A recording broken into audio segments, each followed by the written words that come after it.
Hello everyone, welcome to round table study. देखो बच्चे, यहाँ से हम लोग मैथ की एक नई सीरीज स्टार्ट कर रहे हैं जिसमें बेसिकली हम लोग क्लास 10th के मैथमेटिक्स की जो भी चैप्टर है उन चैप्टर के क्वेश्चंस को हम लोग सॉल्व करेंगे। मतलब किस तरीके से, तो वो आपके चाहे RS अग्रवाल हो, RD शर्मा हो या फिर NCERT एग्जाम्पलर जिसको हम लोग NCERT का बड़ा भाई भी कहते हैं, उन सभी के क्वेश्चंस को मिला करके हम हर एक चैप्टर के क्वेश्चंस को ऐसे ही सॉल्व करेंगे। ओके, तो ये आपका इस सीरीज़ का फर्स्ट वीडियो है जिसमें हम लोग बात करेंगे अपने चैप्टर फर्स्ट यानी कि रियल नंबर्स की बात करेंगे। ठीक है, तो वही हमारा क्वेश्चन क्या होगा, RD शर्मा से होगा, RS अग्रवाल से होगा, NCERT एग्जाम्पलर से होगा, और भी जो भी इंपॉर्टेंट क्वेश्चंस PY वगैरह के अगर बन सकते हैं तो उनसे भी हम उन सभी क्वेश्चंस को भी हम लोग क्या करेंगे अपने इस वीडियो में ऐड करेंगे। तो देखो, फर्स्ट ऑफ ऑल आपको करना क्या है ना, सबसे पहले तो आप ये कर लो, अगर आपके पास RD शर्मा वगैरह, RS अग्रवाल की ऑब्वियस सी बात है, कई बच्चे होते हैं जो एक ही बुक को प्रेफर करते हैं, तो RD शर्मा या तो RS अग्रवाल। तो सबसे पहले देखो, आपको करना क्या है, इस चैप्टर को सॉल्व मतलब इस चैप्टर के क्वेश्चन को सॉल्व करने के लिए आपको ये जो आपको दिखाई दे रहा है, ठीक है, ये जो PDF है ये वीडियो के डिस्क्रिप्शन बॉक्स में रहेगा, वहाँ से आप इसे डाउनलोड करके आप पहले तो इसका प्रिंट आउट निकाल लो। ओके, ठीक है ना, इसका आप प्रिंट आउट निकाल लो बढ़िया सा, और उसके बाद फिर से सॉल्व करने बैठो। टोटल लगभग 39 क्वेश्चन है। चलो सॉल्व करने बैठो, और देखो जो भी आपको प्रॉब्लम है, ठीक है, उस प्रॉब्लम को आप इस वीडियो के थ्रू समझ लो। तो इस PDF का मतलब ये जो PDF आपको जो दिखाई दे रहा है, जो 39 क्वेश्चन का जो PDF आपको दिखाई दे रहा है, ये आपको वीडियो के डिस्क्रिप्शन बॉक्स में अवेलेबल है, लिंक के थ्रू आप इसे डाउनलोड कर सकते हो। स्टार्ट करते हैं। चलो देखो क्या क्या बेसिकली हमने कितनी वैरायटी ऑफ क्वेश्चन को हमने मेंशन किया, यानी कि हमारे ये ऐसे 39 क्वेश्चन है जिसमें आपकी NCERT और plus NCERT exemplar plus NCERT का आपका जो NCERT के अलावा जो आपका RS अग्रवाल का बुक है, RD शर्मा की वो जो बुक है, वो सभी चीज़ें इसमें आ गई हैं। ओके, चलो देखो समझते हैं। कई बार ऐसे क्वेश्चन आते हैं, बच्चे जनरली छोड़ करके आ जाते हैं। क्या कह रहा है, ज़रा ध्यान से देखते हैं। फर्स्ट क्वेश्चन कि find the largest number which divide 615 and 963 leaving remainder 6 in each case. अच्छा, तो देखो जब भी अगर बोला ना find the largest number, find the largest number, what is the largest number, ठीक है, जब भी आपसे अगर लार्जेस्ट नंबर की बात करें तो सबसे पहले आपको क्या निकालना होता है, SCF निकालना होता है। इस बात को पहले तो आप ध्यान रखना। देखो अब अगर हम इस क्वेश्चन की बात करें, हमारे पास जो नंबर है वो 615 है। ओके, देखो स्टार्ट करते हैं इसे सॉल्व करना। हमारे पास जो नंबर है ना, फर्स्ट क्वेश्चन की हम बात कर रहे हैं,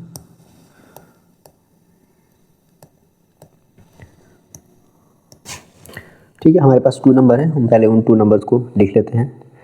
2 नंबर हमारे पास क्या क्या है, सबसे पहले तो हमारे पास देखो नंबर क्या क्या थे।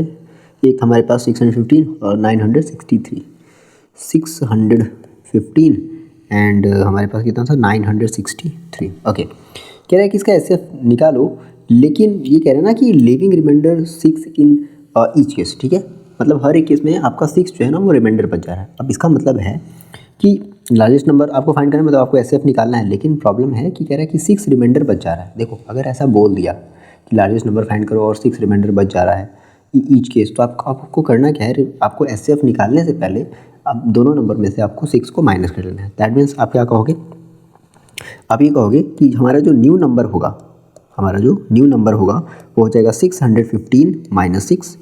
बात समझ में आ रही है? इज इक्वल टू आप इसको सॉल्व कर लो, कितना आ जाएगा, आपका हो जाएगा 609। ओके, इसी तरीके से सेकेंड वाला आपका जो न्यू नंबर है, फर्स्ट न्यू नंबर और सेकेंड न्यू नंबर, ये भी कितना हो जाएगा, तो आपके पास कितना है 963 है। इसमें से भी आपको क्या करना है, 6 को माइनस कर देना है, कितना आ जाएगा, बट क्या हो गया, हाँ कितना हो जाएगा, ये आपका हो जाएगा 13 6, आपका हो जाएगा 7 5 957। ठीक है, यानी कि अब आप जो SCF निकालोगे वो इन दोनों नंबर का निकालोगे। तो आपको देखो SCF निकालने आता है, क्या कर लोगे, तो आप करोगे 609 का प्राइम फैक्टर किसका, ऑफ 609 इज इक्वल टू, इसी तरीके से आप फिर किसका प्राइम फैक्टर निकालोगे, prime factor of 957 is equal to. Okay, तो यहाँ पर आपको क्या कर लेना है, 609 का प्राइम फैक्टर निकाल लेना है, 609। ठीक है, तो देखो हम लोग जल्दी से वीडियो को पॉज करके निकाल लेते हैं, क्योंकि फिर बहुत ज़्यादा वीडियो फिर लेंदी हो जाना है, हमें लेंदी नहीं बनाना है वीडियो को, है ना। ठीक है, ये इनके आपके प्राइम फैक्टर आए हैं, यहाँ पर देख लो आप, ठीक है ना।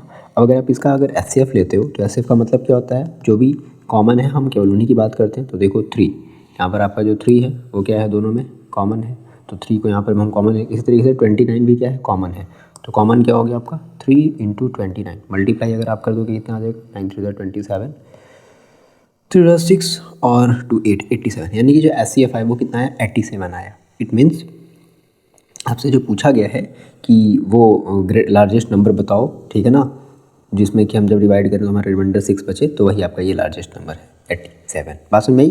तो जब भी अगर इस तरीके से पूछा जाता है तो आपको पहले क्या कर लेना है, SCF निकालने से पहले यानी कि वो लार्जेस्ट नंबर निकालने से पहले आपको माइनस करना पड़ेगा, देन उसके बाद इस पर सॉल्व करोगे। ओके, पढ़ते हैं नेक्स्ट क्वेश्चन की तरफ। देखो ये आपका जो सेकेंड क्वेश्चन है, find the greatest number which divide 285 and 1249 living remainder 9 and 7 respectively. तो सेम वही देखो ग्रेटेस्ट बोला है, दैट मीन्स आपको SCF निकालना है, इतनी बात तो पता चल गई। अब इसमें एक चीज़ और एक्स्ट्रा आपका बढ़ा दिया गया है। क्या कह रहा है कि जब आप उस नंबर से जब आप 285 को डिवाइड करोगे तो रिमाइंडर 9 बचेगा, और जब उसी नंबर से आप 1249 को जब आप डिवाइड करोगे दैट उस केस में रिमाइंडर 7 बचेगा। तो अब क्या किया जाए, अब देखो अब बारी बारी से 285 से आपको 9 को सब्ट्रैक्ट कर देना है और 1249 से आपको 7 को सब्ट्रैक्ट कर देना है, ठीक है। अब जितना भी आएगा उसके बाद आप उसका SCF प्राइम फैक्टराइजेशन मेथड से निकालना है। ध्यान रखना है आपको जो मेथड लगानी है वो प्राइम फैक्टराइजेशन मेथड लगानी है, ठीक है। तो देखो हमारे पास जो नंबर है वो क्या है 285 और 1249 है, ठीक है। तो हमारे पास जो नंबर्स हैं, नंबर हमारे पास क्या है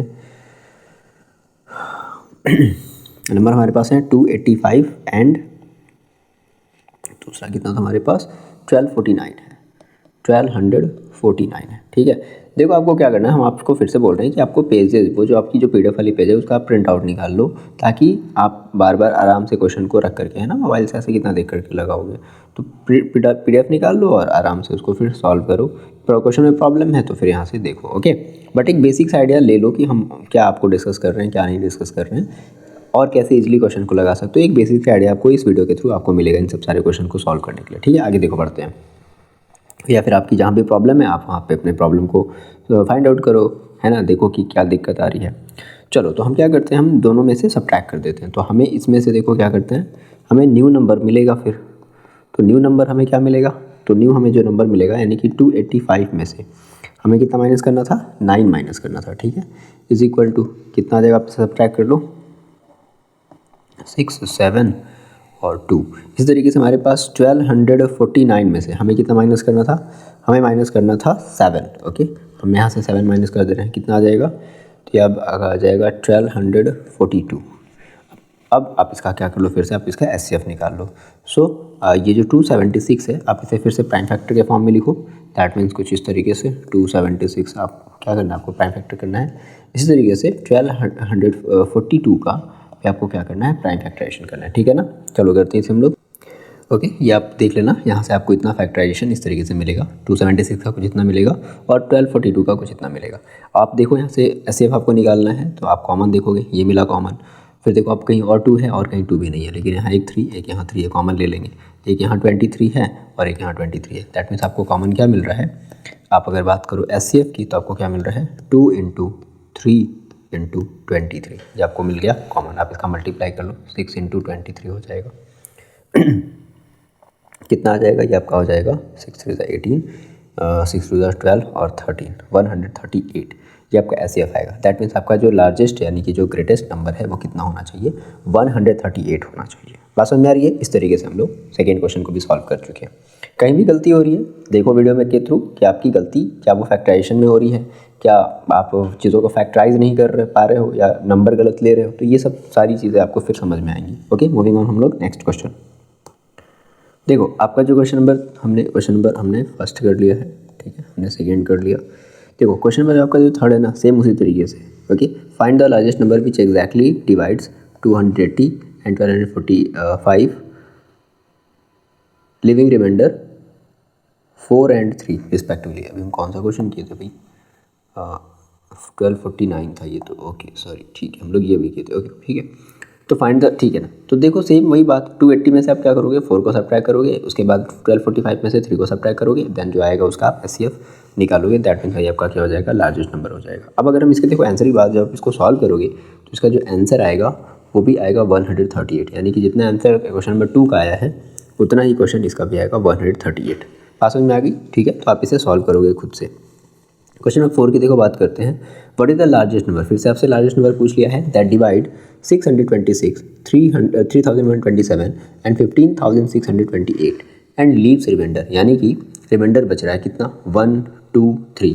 ऑब्वियस सी बात है 626 में से आप पहले 1 को सब्ट्रैक्ट करोगे, 3127 में से 2 को सब्ट्रैक्ट करोगे एंड 15628 में से 3 को आप सब्ट्रैक्ट करोगे। सब्ट्रैक्ट करने के बाद जो भी नंबर आएंगे आप फिर से उनका क्या करोगे, HCF निकालोगे। बात समझ में आ गई, बहुत आसान है, कर लेना। जब आप इसका सॉल्व, आप इसको जब सॉल्व करोगे तो इसका जो आंसर आएगा वो आएगा 625। देखो सेम पैटर्न है तो इसलिए हम लोग क्वेश्चन को सॉल्व नहीं कर रहे हैं, लेकिन आपको करना है, हम नहीं कर रहे हैं बट आपको करना है, ठीक है। अब देखो क्वेश्चन नंबर यहाँ से हमारा 5 अलग हो गया, तो हम लोग क्वेश्चन नंबर 5 को सॉल्व करते हैं। ओके, देखो क्या कह रहा है, आर्मी कॉन्टीजेंट है, मतलब एक आर्मी का कोई उसमें एक टेंट या ग्रुप ऐसा कुछ बना हुआ है जिसमें 616 member is to march behind an army band, मतलब ठीक है परेड वगैरह कुछ हो रहा है और उसमें जो है 616 मेंबर है ना वो मार्च कर रहे हैं आप behind an army band of 32 members in a parade. Okay, तो army band of 32 members in a parade, the two groups are to march in the same number of column. अच्छा, मतलब देखो बैंड मतलब होता है ना भाई कि बैंड बजती है फिर आर्मी उसके पीछे जो है चलती है, ठीक है। तो इस तरीके से तो वो जो हैं जो आर्मी बैंड हैं वो 32 मेंबर हैं और टोटल जो इधर जो उनके पीछे जो मार्च कर रहे हैं वो 616 मेंबर्स हैं। The two group are to march in the same number of column. अच्छा, वो सेम नंबर ऑफ कॉलम में मार्च कर रहे हैं, मतलब कहने का मतलब कि 32 लोगों को लेकर के जितना कॉलम बनाया गया है, कॉलम मतलब समझते हो ना, ये कॉलम, उतना ही कॉलम 616 मेंबर का भी बना दिया गया है। ये बात समझ में आ रही है क्या? तो कहते हैं कि what is the maximum number of column in which they can march, तो बताना है कि वो मैक्सिमम नंबर ऑफ कॉलम क्या होगा जिसमें वो क्या कर सके, मार्च कर सके। देखो बड़ी सीधी सी बात है कि maximum number of column, maximum का मतलब समझते हो, मैक्सिमम का मतलब हो गया कि दैट मीन्स आपको HCF निकालना है। तो आप सीधा सीधा क्या कर लो ना, इस 616 का और इस 32 का आप क्या कर लो, HCF निकाल लो। जैसे ही आप HCF निकालोगे आपका आंसर मिल जाएगा, that is the maximum number of column in which they can march. बात समझ में आ गई? तो कर लिया जाए, देखो जरा कर लेते हैं हम लोग इसको सॉल्व जल्दी से। देखो तो हमारे पास जो मेंबर हैं वो कितने हैं, 616 है एंड 32 है। तो हम क्या करेंगे, 616 का क्या करेंगे, फैक्टराइज करने वाले हैं। तो 616 और 32, ठीक है। 616 को आप देखो कर लो, 2 3 ज़ा 0 ज़ा 2 8 ज़ा, फिर 2 से चला जाएगा 2 15 ज़ा और 2 4 ज़ा, 2 से चला जाएगा 2 7 ज़ा और 2 7 ज़ा, फिर आपका ये चला जाएगा 7 से, 7 1 ज़ा 7 1 ज़ा, फिर ये चला जाएगा 11 से, ठीक है। इस तरीके से 32 है, 2 आपका हो जाएगा 16 ज़ा, 2 8 ज़ा, 2 4 ज़ा, ठीक है जी, 2 2 ज़ा और 2 1 ज़ा। सो 6 को हम क्या कर सकते हैं, 2 इंटू 2 इंटू 2 इंटू 7 इंटू 11, और 32 को लिख सकते हैं 2 into 2 into 2 into 2 into 2 5 time, ठीक है ना। तो कॉमन वाली वही HCF हमें लेना, तो दैट मीन्स हम कॉमन ले लेते हैं। क्या मिलेगा, देखो ये 2 कॉमन हो गया, ये वाला 2 भी कॉमन, ये वाला 2 भी 2 कॉमन हो गया, और कहीं 2 है नहीं है। दैट मीन्स कितना हो जाएगा, 2 ज़ा 4 4 2 ज़ा 8, यानी कि 8 कॉलम हमें बनाने पड़ेंगे। यानी कि हम 8 कॉलम क्या कर लें, वो आर्मी बैंड वाले की बना ले, 5 6 7 8, ठीक है। और 1 2 3 4 5 6 7 8, ठीक है। इस तरीके से फिर हम 8 कॉलम क्या कर लें, जो है आर्मी है उन बैंड के पीछे क्या करेंगे, इस तरीके से मार्च करेंगे। बात समझ में कि ना, 8 कॉलम में हमारा ये जो है वो डिवाइड हो जाएगा। क्लियर है बात? Moving on next question. देखो 6 की देखो अगर बात करें, a merchant has 120 litre of oil of one kind, ध्यान से सुनना जरा, merchant has 120 litre of oil of one kind, यानी कि उसके पास एक काइंड का ऑयल है जो कि 120 लीटर है, पहले टाइप का ऑयल है जो कि 120 लीटर है टोटल। फिर क्या किया, 180 litre of the another kind, अच्छा एक दूसरा ऑयल भी हो सकता है, मस्टर्ड ऑयल, इस तरीके से सोयाबीन ऑयल, कुछ अलग अलग तरीके के ऑयल हो। तो दूसरे काइंड का ऑयल 180 लीटर है and 240 litre of the third kind, और तीसरे काइंड का ऑयल उसके पास कितना है, 240 litre. He want to sell oil by filling the 3 kinds of oil in tins of equal capacity. अब वो देखो क्या करना चाहता है, वो इन सभी को ना एक सभी को एक टिन में रखना चाहता है। लेकिन वो ये चाहता है कि सभी की जो हम टिन की हम जो साइज़ ले सभी के लिए, वो चाहे फर्स्ट काइंड की हो, सेकेंड काइंड की हो, चाहे थर्ड काइंड की हो, सभी के लिए टिन की साइज़ सेम हो, ठीक है। तो कहोगे सर इसमें सर क्या दिक्कत है, रख लिया जाए। नहीं, देखो वो ये चाहता है कि अगर हम 120 लीटर को अगर हम एक टिन में रखें तो हमारा पूरा का पूरा 120 लीटर क्या हो जाए। अब हो सकता है कि उसके लिए एक टिन लगे या 2 टिन लगे या 3 टिन लगे, लेकिन पूरा का पूरा जो 120 लीटर है इस पूरे के पूरे टिन में आ जाना चाहिए। ऐसा नहीं कि सर देखो 2 टिन में तो आ गया, लेकिन जब तीसरे वाले टिन में भरें तो पता चला सर ये आधा ही भरा। ऐसा नहीं होना चाहिए। कंप्लीटली तीनों टिन, अगर 120 लीटर को रखने में अगर 3 टिन लग रहे हैं तो तीनों टिन फिल हो जाने चाहिए। इसी तरीके से 180 लीटर को अगर रखने में अगर 4 टिन सेम साइज़ के, इसी साइज़ का अगर 4 टिन अगर लग रहा है तो वो 4 टिन पूरा का पूरा भर जाना चाहिए। ये इस क्वेश्चन का मतलब है। बात समझ में आ गई। और आगे बोला भी है कि what should be the greatest capacity of such a tin. तो सीधी सी बात है, हम इतना क्यों समझा रहे थे, बेसिक आप यही चीज़ें देख करके कर लो। ग्रेटेस्ट बोल दिया है, दैट मीन्स आप इन तीनों का एसएफ निकालोगे। लेकिन क्वेश्चन का जो मेरा बताने का पर्पज़ था वो यही था कि एग्जैक्टली क्या मतलब वो आपसे जानना चाहता है। ठीक है ना, एक वैल्यू बेस्ड अगर हम क्वेश्चन की बात करें तो चलो 120, 180, 240 का आप क्या कर लो, आप सीधा सीधा इसका आप एसएफ निकाल लो, आपको वो ग्रेटेस्ट कैपेसिटी का टिन मिल जाएगा। देखो बात करते हैं अगर हम अपने क्वेश्चन नंबर 7 की, तो ज़रा ध्यान समझना, बहुत ही इंपॉर्टेंट क्वेश्चन है। ठीक है, बढ़िया सा एक आपको बेसिक सा कॉन्सेप्ट मिलेगा। क्या कहता है कि during a sale colour pencils were being sold in pack of 24 each. मतलब क्या, वो इसका ध्यान से मतलब समझ लो। ये कह रहा है कि एक सेल हो रही है, तो उस सेल में ना कलर पेंसिल की कुछ पैकेट बेची गई और हर एक पैकेट में 24 कलर्स आपके पेंसिल हैं। ओके, इतनी बात समझ आई। And crayons in pack of 32 each. Crayon मतलब एक चित्रकारी करने वाली कोई पेंसिल है। ठीक है, उस पेंसिल में मतलब उसके हर एक पैकेट में 32 पेंसिल्स हैं। ओके अब ये कहता है कि if you want full PACS of both and the same number of pencil and crayons, how many of each would you need to by. How many of each, याद रखना अभी ये क्वेश्चन बहुत डिफरेंट है। How many of each would you need to by, कह रहा है कि आपको कलर पेंसिल का कितना पैकेट ख़रीदना है और क्रेयॉन पेंसिल का कितना पैकेट ख़रीदना है, जिससे कि जब आप मान लो आपने कहा सर हम ऐसे करते हैं, कलर पेंसिल का हम 2 पैकेट ख़रीद लेते हैं, ठीक है, और क्रेयॉन पेंसिल का हम लोग मान लेते हैं 3 पैकेट खरीद लेते हैं। तो जब 2 पैकेट में अगर टोटल पेंसिल काउंट करो और 3 पैकेट में जब टोटल पेंसिल काउंट करो तो दोनों इक्वल होनी चाहिए। ये क्वेश्चन का मतलब समझ में आ गया। ये कहता है ना कि full pack of both and the same number of pencils. आप चाहे जितने खरीदो, मैंने आपको इतना पैसा दे दिया कि चलो आप पेंसिल खरीद करके लाओ दोनों का पैकेट, लेकिन दोनों में नंबर ऑफ पेंसिल सेम हो जानी चाहिए। तो ऑब्वियस सी बात है, कुछ पैकेट आप ज़्यादा खरीदोगे और कुछ पैकेट क्रेयॉन्स वाले पैकेट को आप थोड़ा कम खरीदोगे और ये कलर्स वाले पेंसिल को ज़्यादा खरीदोगे। सीधी सी बात है, क्योंकि एक में 32। अब सवाल है सर कैसे, तो देखो सीधा सा बात है, हमें एक ऐसा नंबर बताना है जो क्या कर सके एग्जैक्टली 24 और 32, जो एग्जैक्टली 24 और 32 में आ सके। कहने का मतलब हुआ ना कि आपको सीधा सीधा 24 और 32 का एलसीएम निकालना है। मान लो कि आपने कहा सर मेरे को आज बात समझ में नहीं, सर कैसे आप एलसीएम कैसे एचसीएफ आप निकाल ले रहे हो। देखो कहने का मतलब है, एक अगर हम लॉजिक, अगर हम कॉमन सेंस की अगर हम बात करें, तो मैंने आपसे कहा कि देखो भाई, आप अगर एक पैकेट खरीदोगे कलर पेंसिल का तो आपको उसमें 24 पेंसिल्स मिलेंगी। आप 2 पैकेट खरीदोगे तो 48 पेंसिल इस तरीके से करके मिलेंगी।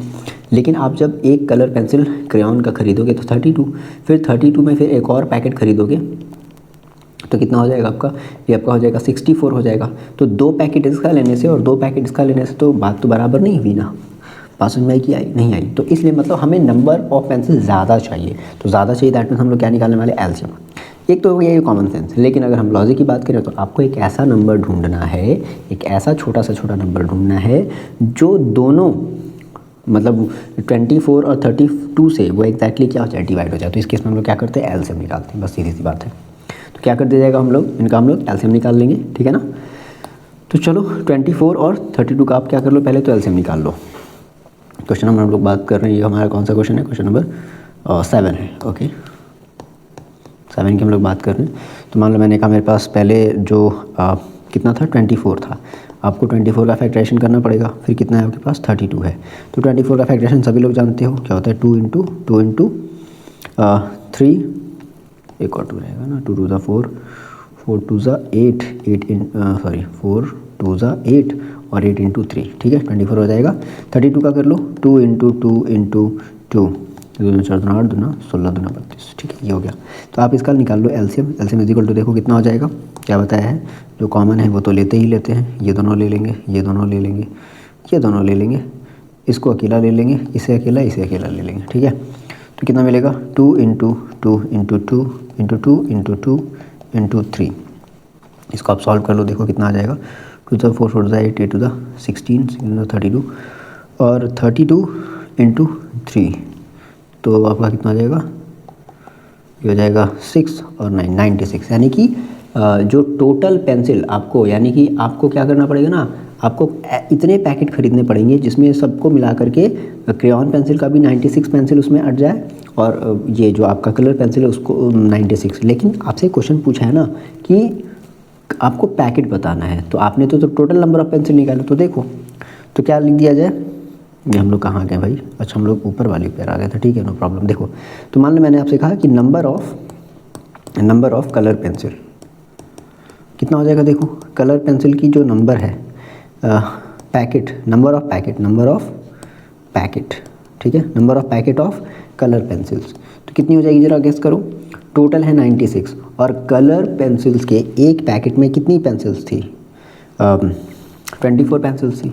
आप इसको कट कर लो, कितनी बार में कट जाएगा, ये आपका हो जाएगा कितना, 24 4 ज़ा 96। यानी कि कलर पेंसिल्स की आपको कितनी पैकेट खरीदनी पड़ेगी, आपको 4 पैकेट खरीदनी पड़ेगी। इसी तरीके से बात समझ में आ गई। नंबर ऑफ क्रेयॉन पेंसिल, तो इसकी देखो कितनी हो जाएगी, सेम वही काम करेंगे, टोटल 96 है और क्रेयॉन पेंसिल के हर एक पैकेट में कितने पेंसिल्स हैं, 32 पेंसिल्स है। इसको आप कट कर लो, कितनी बार में ये चला जाएगा, ये 3 टाइम में आपका चला जाएगा। तो नंबर ऑफ कलर पैकेट आपको खरीदना पड़ेगा 4 और नंबर ऑफ क्रेयॉन पेंसिल आपको खरीदना पड़ेगा 3। ये आपका आंसर होगा, न कि 96 आपका आंसर होगा। ध्यान रखना 96 को आप आंसर नहीं बोल सकते, आपको बताना पड़ेगा 4 और 3। आई होप की बात आपको क्लियर हुई, ठीक है। देखो अगले क्वेश्चन पर आते हैं, क्वेश्चन नंबर 8। ध्यान रखना ये हमने कर लिया, 7 क्वेश्चन हमने कर लिया। क्वेश्चन में देखो 8 की बात करते हैं, 144 कार्टून्स ऑफ कोक कैन, ठीक है, कह रहा है कि 144 कार्टून्स ऑफ कोक कैंस हैं। अच्छा जी, अब इसमें देखो क्या कर रहा है कि जिसमें से 90 कार्टून्स पेप्सी कैन के हैं, मतलब टोटल एक minute sorry 144 cartoons of Coke can, ठीक है, पहली चीज़ कोक कैन का 144 कार्टून्स है, फिर 90 कार्टून पेप्सी कैंस का है, ठीक है, are stacked to be stacked in the canteen, जो कि एक कैंटीन में लाइन बना करके रखे हुए हैं। इफ़ ईच स्टैक, मतलब हर एक लाइन में, लाइन का मतलब स्टैक मतलब तो हर एक लाइन में क्या कर रहा है, if each stack is of the same height, यानी कि जितनी भी वहाँ पर लाइन बनाई गई है वो सभी की सभी लाइन जो है वो क्या सेम हाइट की है। समझ में बात आ रही है, ठीक है, इमेजिन करो। And is to contain cartons of the same drink, और कह रहा है ना कि हर एक लाइन में सेम ड्रिंक की जो है वो कार्टून रखी गई है। ओके, तो what would be the greatest number of the cartoons each stack would have. कह रहा है कि what would be the greatest number of cartoons each stack would have. तो कह रहा है कि हम आखिर मतलब एक स्टैक में हम कितने कार्टून को रख दें। ध्यान सुनना, क्वेश्चन को समझो। एक स्टैक में हम कितने कार्टून को रख दें कि जिससे कि ये जो कंडीशन बोला है वो फुलफिल हो जाए, मतलब कि हर एक स्टैक में सेम नंबर ऑफ कार्टून आ जाए। देखो एक लॉजिक लगाओ, आपके पास कोक कैंस के जो हैं वो 144 है, पेप्सी कैन के 90 हैं, सॉरी पेप्सी कैन के 90 हैं। तो ऑब्वियस सी बात है, अगर आप इनका एलसीएम निकालोगे, ज़रा गेस करो, अगर आप इनका एलसीएम निकालोगे तो 90 और 144 से कहीं ज़्यादा बड़ा आपका आंसर आएगा। तो बट आपसे ये तो नहीं बोल रहा है, कह रहा है कि what would the greatest number of the cartoons each stack, मतलब एक लाइन में कितनी कार्टून होनी चाहिए। तो ऑब्वियस सी बात है जो आंसर होगा वो 144 से और 90 से कम आना चाहिए। ये बात समझते हो कि नहीं समझते, बोलो। बहुत अच्छी सी बात है, सीधी सी बात है। इसका मतलब है कि हम एलसीएम ना निकाल करके क्या निकालेंगे, एचसीएफ निकालेंगे। तो कभी कभी क्वेश्चन को इस तरीके से भी समझना पड़ेगा। मान लो जब कन्फ्यूज है कि सर क्या किया जाए, सर समझ में नहीं आ रहा है एलसीएम, तो एक लॉजिक लगाओ, एक कॉमन सेंस लगाओ कि भाई टोटल कार्टून का अगर हम एलसीएम निकालेंगे ना तो पता है क्या हो जाएगा, इसका मल्टीप्लाई करने पर आंसर 144 से कहीं ज़्यादा बड़ा आएगा। बट ऐसा तो नहीं है कि हमारी लाइन जो है वो 90 से भी कम होगी। हमने जो भी लाइन बनाई होगी तो क्या हुआ होगा, हमने 90 से भी कम रखी होगी। तो कह रहा है कि एक लाइन में बता दो कितने कार्टून को रखा गया है। तो ऑब्वियस सी बात है 90 से अगर आंसर कम आएगा दैट मीन्स आपको 144 और 90 का SCF निकालना है। पास में आ गई, निकाल लिया जाए। देखो ठीक है, देखो इतनी बात आपको समझ में आती है, सीधी सी बात, हमने कॉन्सेप्ट हमने समझ लिया। मैंने 144 का फैक्टराइजेशन कर लिया, 90 का फैक्टराइजेशन में आपका कुछ इतना हो जाएगा। सो आप इसका SCF निकाल लोगे तो SCF इक्वल टू देखो कितना हो जाएगा। सभी बच्चे जान रहे हैं कि SCF का मतलब होता है ये कॉमन ले लेना है और कहीं 2 है नीचे नहीं है तो हम फिर 2 को छोड़ देंगे, फिर इन 3 को कॉमन ले लेंगे, इस वाले 3 को कॉमन ले लेंगे, बस हो गया। दैट मीन्स क्या बचा आपके पास, आपके पास बच जाएगा 2 × 3 × 3, बस ठीक है ना। कितना हो जाएगा 3 0 9 2 18। मतलब कि हर एक स्टैक में आपको कितने रखने पड़ेंगे, हर एक स्टैक में आपको 18 कार्टून रखने पड़ेंगे, तब जाकर के वो जो कंडीशन बोला है वो फुलफिल हो जाएगा। आई होप ये बात आपको समझ में आई, ठीक है। देखो अभी जो आपका क्वेश्चन नंबर 9 है, 2 brands of chocolates are available in the packs of 24 and 15 respectively. क्या कह रहा है कि कोई चॉकलेट का 2 ब्रांड है। पहला ब्रांड मतलब हर एक पैकेट में 24 चॉकलेट है और दूसरे ब्रांड का जो चॉकलेट है उसके हर एक पैकेट में 15 ही पीसेस हैं, मतलब 15 चॉकलेट है। फिर कहते हैं कि if I need to buy an equal number of chocolate. अब हमें क्या करना है ना इसे क्या करना है भाई कि देखो इसे इक्वल नंबर ऑफ चॉकलेट खरीदना है। तो दुकानदार वाला कहेगा नहीं नहीं हम पैकेट खोल करके नहीं देते, लेना है तो ले जाओ। कहेगा देखो इतने पैकेट का इतना ले जाओ, इतने पैकेट का इतना ले जाओ, हो गया इक्वल। पास में आ गई। इक्वल चॉकलेट में both of the kinds, what is the least number of boxes. क्या बोल दिया, what is the least number of boxes मतलब packets of each kind I would need to buy. बात मेरी समझ में आ गई। भैया तुमने दुकानदार देखा कि ऐसा दुकानदार साहब मेरे को 50 इसमें से दे दो, 50 इसमें से दे दो। दुकानदार कहेगा नहीं नहीं ऐसा नहीं होता, हम फुटकर काम यहाँ पर नहीं करते, ठीक है। तो आप बड़े सोच में पड़ गए। फिर आप कैलकुलेट करोगे, अच्छा इतने हम इस पैकेट का इतना, इस चॉकलेट का इतना पैकेट खरीद ले, इस वाले चॉकलेट का इतना पैकेट खरीद ले। तो घर पर जा कर के जब काउंट करेंगे तो हमारे दोनों पैकेट में से जो चॉकलेट निकलेंगे बराबर हो जाएंगे। तो आप कैसे पता करोगे। तो सीधा सीधा देखो काम है, बात समझना। आपका काम ये है कि आपको पता करना है कि फर्स्ट वाले ब्रांड का आपको कितना पैकेट खरीदना है और सेकेंड वाले ब्रांड का कितना पैकेट खरीदना है। तो सबसे पहले तो आप एक ऐसा नंबर फाइंड करो जो क्या हो जाए, जो 24 से और 15 से दोनों से डिविजिबल हो जाए, पहली बात। तो यानी कि इस केस में हम लोग क्या निकालते हैं, हम लोग एलसीएम निकालते हैं। तो हम क्या करेंगे, हम 24 और 15 का क्या निकालने वाले हैं, एलसीएम। पास में आ गई। और मेरे ख्याल से अब इसके बाद का भी चीज़ बच्चों को समझ में आ गया होगा कि जैसे आप इसका एलसीएम निकालोगे तो जब फर्स्ट ब्रांड का जो चॉकलेट होगा उसको जो आपका एलसीएम आया होगा उसको 24 से डिवाइड कर दोगे तो आपका नंबर ऑफ पैकेट या नंबर ऑफ बॉक्सेस निकल जाएगा ऑफ फर्स्ट ब्रांड। इस तरीके से सेकेंड वाले में क्या करोगे, जो भी एलसीएम आया होगा उसको आप 15 से डिवाइड कर दोगे तो आ जाएगा, वो आपका आ जाएगा number of packet of second brand. बात समझ में आ गई, ठीक है। देखो कर लिया जाए जल्दी से। तो मैंने कहा मेरे पास हम करने वाले हैं पहले तो प्राइम फैक्टर किसका। तो हमारे पास पहले कितने थे, 24 चॉकलेट थे। 24 का आप करोगे तो क्या ही मिलेगा, देखो 2 × 2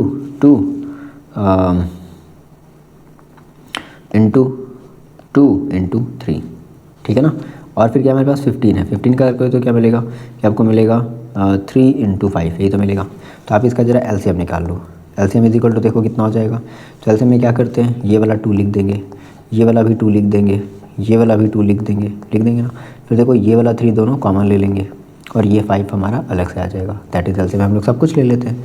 कितना आ जाएगा जरा देख लो, 2 × 5 = 10, 10 to the 20, 20 to the 40 और 40 × 3 कितना आ जाएगा आपका 120। यानी कि जो नंबर ऑफ जो मतलब कि 120 यानी कि आपको टोटल नंबर ऑफ चॉकलेट कितना चाहिए, 120। यानी कि आप पहले वाले ब्रांड का भी 120 चॉकलेट खरीदोगे और दूसरे वाले चॉकलेट के ब्रांड का भी आप कितना टोटल चॉकलेट खरीदोगे, 120। लेकिन आपको नंबर ऑफ पैकेट निकालना है। सो क्या हो जाएगा, so number of packet of first brand, ठीक है। क्या लिखने वाले हैं हम लोग, number of packet of first brand is equal to कितना हो जाएगा। तो आपका ये हो गया 120 और फर्स्ट ब्रांड में कितने, एक में कितने हैं, 24 हैं। डिवाइड कर दो ये आपका कट जाएगा 12 से डायरेक्टली देखो काट लेते हैं, 12 1 जा 0 जा और 12 2 जा, ये कट जाएगा 2 5 जा, यानी कि कितना आ गया 5 पैकेट। यानी कि आपको फर्स्ट ब्रांड का कितना चॉकलेट खरीदना है और कितना पैकेट खरीदना है 5, and number of packet of second brand कितना हो जाएगा, तो टोटल है 120 और इस सेकेंड वाले में कितना है टोटल 15 पैकेट 15 चॉकलेट है, इसको कट करो 5 3 जा 5 2 जा, तो हो जाएगा 2 25 4 जा 3 8 जा, तो कितना आ गया 8 पैकेट आ गया। यानी कि सेकेंड वाले काइंड का आपको 8 पैकेट और फर्स्ट वाले काइंड का आपको 5 पैकेट आपको खरीदना पड़ेगा। आई होप की बात आपको क्लियर है, ठीक है। क्वेश्चन नंबर 9 हो गया। क्वेश्चन नंबर 10 की बात करते हैं। A mason has to fit a bathroom with square marble tiles of the largest possible size. कह रहा है कि एक मैसन है, मतलब एक कोई मिस्त्री है जो फिट करना चाहता है विद स्क्वायर मार्बल, उसके पास एक square marble tiles of the largest possible size, the size of the bathroom. तो साइज मार्बल का साइज़ नहीं दिया, ये दे दिया कि जो बाथरूम की साइज़ है ना वो 10 फीट बाई 8 फीट है। इसका मतलब है कि वो 10 फीट लेंथ का है वो जो बाथरूम है, और उसकी लंबाई कितनी है 10 फीट है, और उसकी बाथरूम की चौड़ाई क्या है 8 फीट है। What would be the size in inches of the tiles required. अरे देखो, तो थोड़ा सा यहाँ पर अब एक तरीके से कहने का मतलब आपको फीट से बदलना है इंचेस में, ठीक है ना। तो एक तो कन्वर्जन आपको याद होना चाहिए, बस यही एक ज़रूरी चीज़ है जो आपको कन्वर्जन याद होना चाहिए। बाकी फिर वही काम हम लोग अभी पता कर लेते हैं कि सर हमें SCF निकालना है या LCM निकालना है। ओके, अब जरा समझो, फिट वाला काम हम लोग कन्वर्ट कर लेंगे, इंचेस में बदल लेंगे, बट फिलहाल उसको अभी वो बात कीजिए, वो आपको याद रखने वाली चीज़ है। बट पहले आप कॉन्सेप्ट समझो कि सर हमें इस क्वेश्चन में देखो क्या करेंगे। देखो, तो ये कह रहा है कि what is the size in the inches of the tile required that has to be cut and how many such tiles.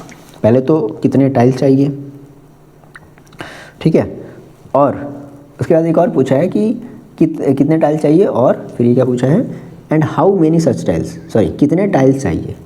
आपसे ये पूछा गया है केवल और केवल कि कितने नंबर ऑफ टाइल्स ऐसे हम ले लें जिससे कि वो हमारा बाथरूम पूरी तरीके से टाइल से फिट हो जाए। अच्छा, इसमें एक चीज़ और पूछा है, व्हाट वुड बी द, यहाँ पे एक और चीज़ है ना, what would be the size in the inches. अच्छा, जो टाइल्स की एक टाइल्स की जो साइज़ होगी उसकी साइज़ इंचेस में क्या होगी वो भी आपको बतानी है। क्वेश्चन समझ में आ जाओ, ठीक है, डोंट वरी। फिर से एक बार समझ लेते हैं। जिन बच्चों का क्लियर है वो जल्दी से फटाक से आगे भागो, वीडियो को स्किप करके देखो। जिन बच्चों को समझ में नहीं है फिर से ज़रा समझो। मैंने कहा कि मुझे बाथरूम में टाइल्स लगवाने हैं, बाथरूम जो है वो 10 फीट लंबा और 8 फीट चौड़ा है, तो हम उसमें कितने इंच के टाइल्स लगा दें और कितने टाइल्स लगा दें जिससे हमारा पूरा बाथरूम टाइल से क्या हो जाए, भर जाए, ठीक है। देखो, इंचेस का टेंशन नहीं है। सबसे पहले आप ये कोशिश करो कि आप कैसे निकालोगे कि कितने इंच का आपको टाइल निकालना है। तो देखो, बाथरूम की जो साइज़ है ना 10 फीट 8 फीट है। आपको क्या करना है, आपको एक ऐसा नंबर निकालना है, ऑब्वियसली बात है, जरा गैस करो, जो आपका टाइल्स आएगा वो बाथरूम की साइज़ से छोटा होगा ना। लॉजिक लगाओ, टाइल्स आएगा बाथरूम की साइज़ से छोटा होगा, बिल्कुल से छोटा होगा। यानी कि उस टाइल्स की जो वैल्यू होगी वो 10 फीट से भी छोटी होगी और 8 फीट से भी छोटी होगी, बिल्कुल होगी सर। इसका मतलब छोटी वैल्यू हमें कब मिलती है, जब हम SCF निकालते हैं। बात क्लियर आ गई। यानी कि 8 फीट और 10 फीट का आप क्या करोगे, पहले तो आप SCF निकाला जाए। चलो देखो, क्वेश्चन नंबर हमारा कौन सा है, ये 10 है। तो हम लोग पहले 8 फीट का और 10 फीट का हम लोग क्या कर लेते हैं, SCF निकाल लेते हैं। ओके, तो 10 का हम लोग फैक्टराइजेशन करेंगे तो क्या मिलेगा 2 × 5। 8 का करेंगे तो क्या मिलेगा 2 × 2। SCF इसका कितना आ जाएगा, ये आ जाएगा 2। बस, और कुछ मिला, और कुछ तो नहीं मिला ना, यानी कि 2 फीट। यानी कि बाथरूम में जो टाइल्स लगेगी ना, टाइल्स की जो साइज़ होगी ना वो कितनी होगी, वो 2 फीट की होगी। अच्छा, लेकिन कह रहा है नहीं, इसे आप इंचेस में बताओ। तो ठीक है भाई, लो हम जानते हैं, अब ये याद रखना पड़ेगा कि देखो आपका जो 1 फीट होता है इज इक्वल टू होता है 12 इंचेस। बात क्लियर हो गई। 1 फीट इज इक्वल टू कितनी, 12 inches. So 2 feet is equal to कितना, 2 × 12 बोले तो 24 इंचेस। बात समझ में आ गई, ठीक है। अब कह रहा है कि नंबर ऑफ टाइल्स बताओ, नंबर ऑफ टाइल्स। देखो, नंबर ऑफ टाइल्स निकालने के लिए देखो आपको क्या करना पड़ेगा। अब सीधी सी बात है, याद करो, जब भी आप नंबर निकालते हो तो नंबर के लिए आपको करना क्या होता है, नंबर ऑफ, हम जब टाइल्स की बेसिकली बात कर रहे हैं तो हम कहते हैं कि जो हमारा लार्जर एरिया है, क्या करते हैं, मतलब कि area of bathroom upon area of 1 tiles. एक टाइल्स का एरिया, यानी कि पूरे बाथरूम के एरिया को, मतलब पूरे बड़े एरिया को अगर छोटे एरिया से आप अगर डिवाइड कर दो तो जो आएगा वही आपका आंसर हो जाएगा। तो रख लेते हैं एरिया ऑफ बाथरूम, यानी कि कितना है 10 × 8 है, लेंथ इंटू ब्रेड्थ, अपॉन एक टाइल की साइज़ कितनी है 2 फीट। 2 फीट बोले यानी कि यही उसकी लेंथ है, यही उसकी क्या हो गई ब्रेड्थ हो गई। तो कहेंगे area of 1 tile that means कितना लेंथ इंटू ब्रेड्थ, बोलेंगे 2 × 2। इसको जरा कट कर लो, 2 4 जा और 2 1 जा 2 2 जा, कितना आ गया 10 × 2 बोले तो 20, यानी कि नंबर ऑफ टाइल्स कितने लगेंगे 20 टाइल्स लगेंगे। ध्यान, मतलब ये सब सारी बातें आपको ध्यान रखनी पड़ेंगी। क्लियर है बात। देखो क्वेश्चन नंबर जो 11 है ना, अभी आपको लगाना है 15 पेस्ट्रीज़ हैं और 12 बिस्किट्स हैं, पैकेट्स हैं दोनों के, have been donated for a school fete, ठीक है ना। अब कह रहे हैं कि these are to be packed in the several smaller identical boxes, इनको बहुत सारे छोटे बॉक्सेस में पैक कर दिया गया है with the same number of pastries, okay, same number of pastries and biscuits packet in each, मतलब टोटल 15 पेस्ट्रीज़ को और 12 बिस्किट्स को क्या किया गया है, कुछ पैकेट में पैक कर दिया गया है। कैसे किया गया, with the same number of pastries and biscuit packet, मतलब कि कुछ ऐसा है कि जितना पैकेट बिस्किट का है उतना ही पैकेट पेस्ट्रीज़ का भी है। हाउ मेनी बिस्किट पैकेट्स, देखो हाउ मेनी बिस्किट पैकेट पूछा कि भाई अगर ऐसा करते हो तुम कि 15 पेस्ट्रीज़ को पैक करते हो और 12 बिस्किट्स को पैक करते हो, बट दोनों की जो पैकेट है वो बराबर आनी चाहिए, तो कह रहा है हाउ मेनी बिस्किट। तो बताओ बिस्किट की आपको कितनी पैकेट मिलेंगी और पेस्ट्रीज़ की आपको कितनी पैकेट्स मिलेंगी, ओके। तो देखो सेम वही काम क्या करोगे आप, इस 15 का और 12 का क्या कर लेना, ऐसे आप निकाल लेना और ऐसे आप निकालने के बाद बस उसको डिवाइड कर देना। क्लियर है बात। तो देखो मैं यहाँ पर आपका आंसर लिख दे रहे हैं, ये जो आपका क्वेश्चन नंबर था, क्वेश्चन नंबर आपका कौन सा, ये 11 है। तो 11 में जो बिस्किट की आपकी जो अमाउंट आएगी वो आपकी आएगी, बिस्किट के लिए आपकी जो आएगी ना वो आएगी 4, ठीक है, देख लेना मैच कर लेना, क्वेश्चन नंबर 11 है ये।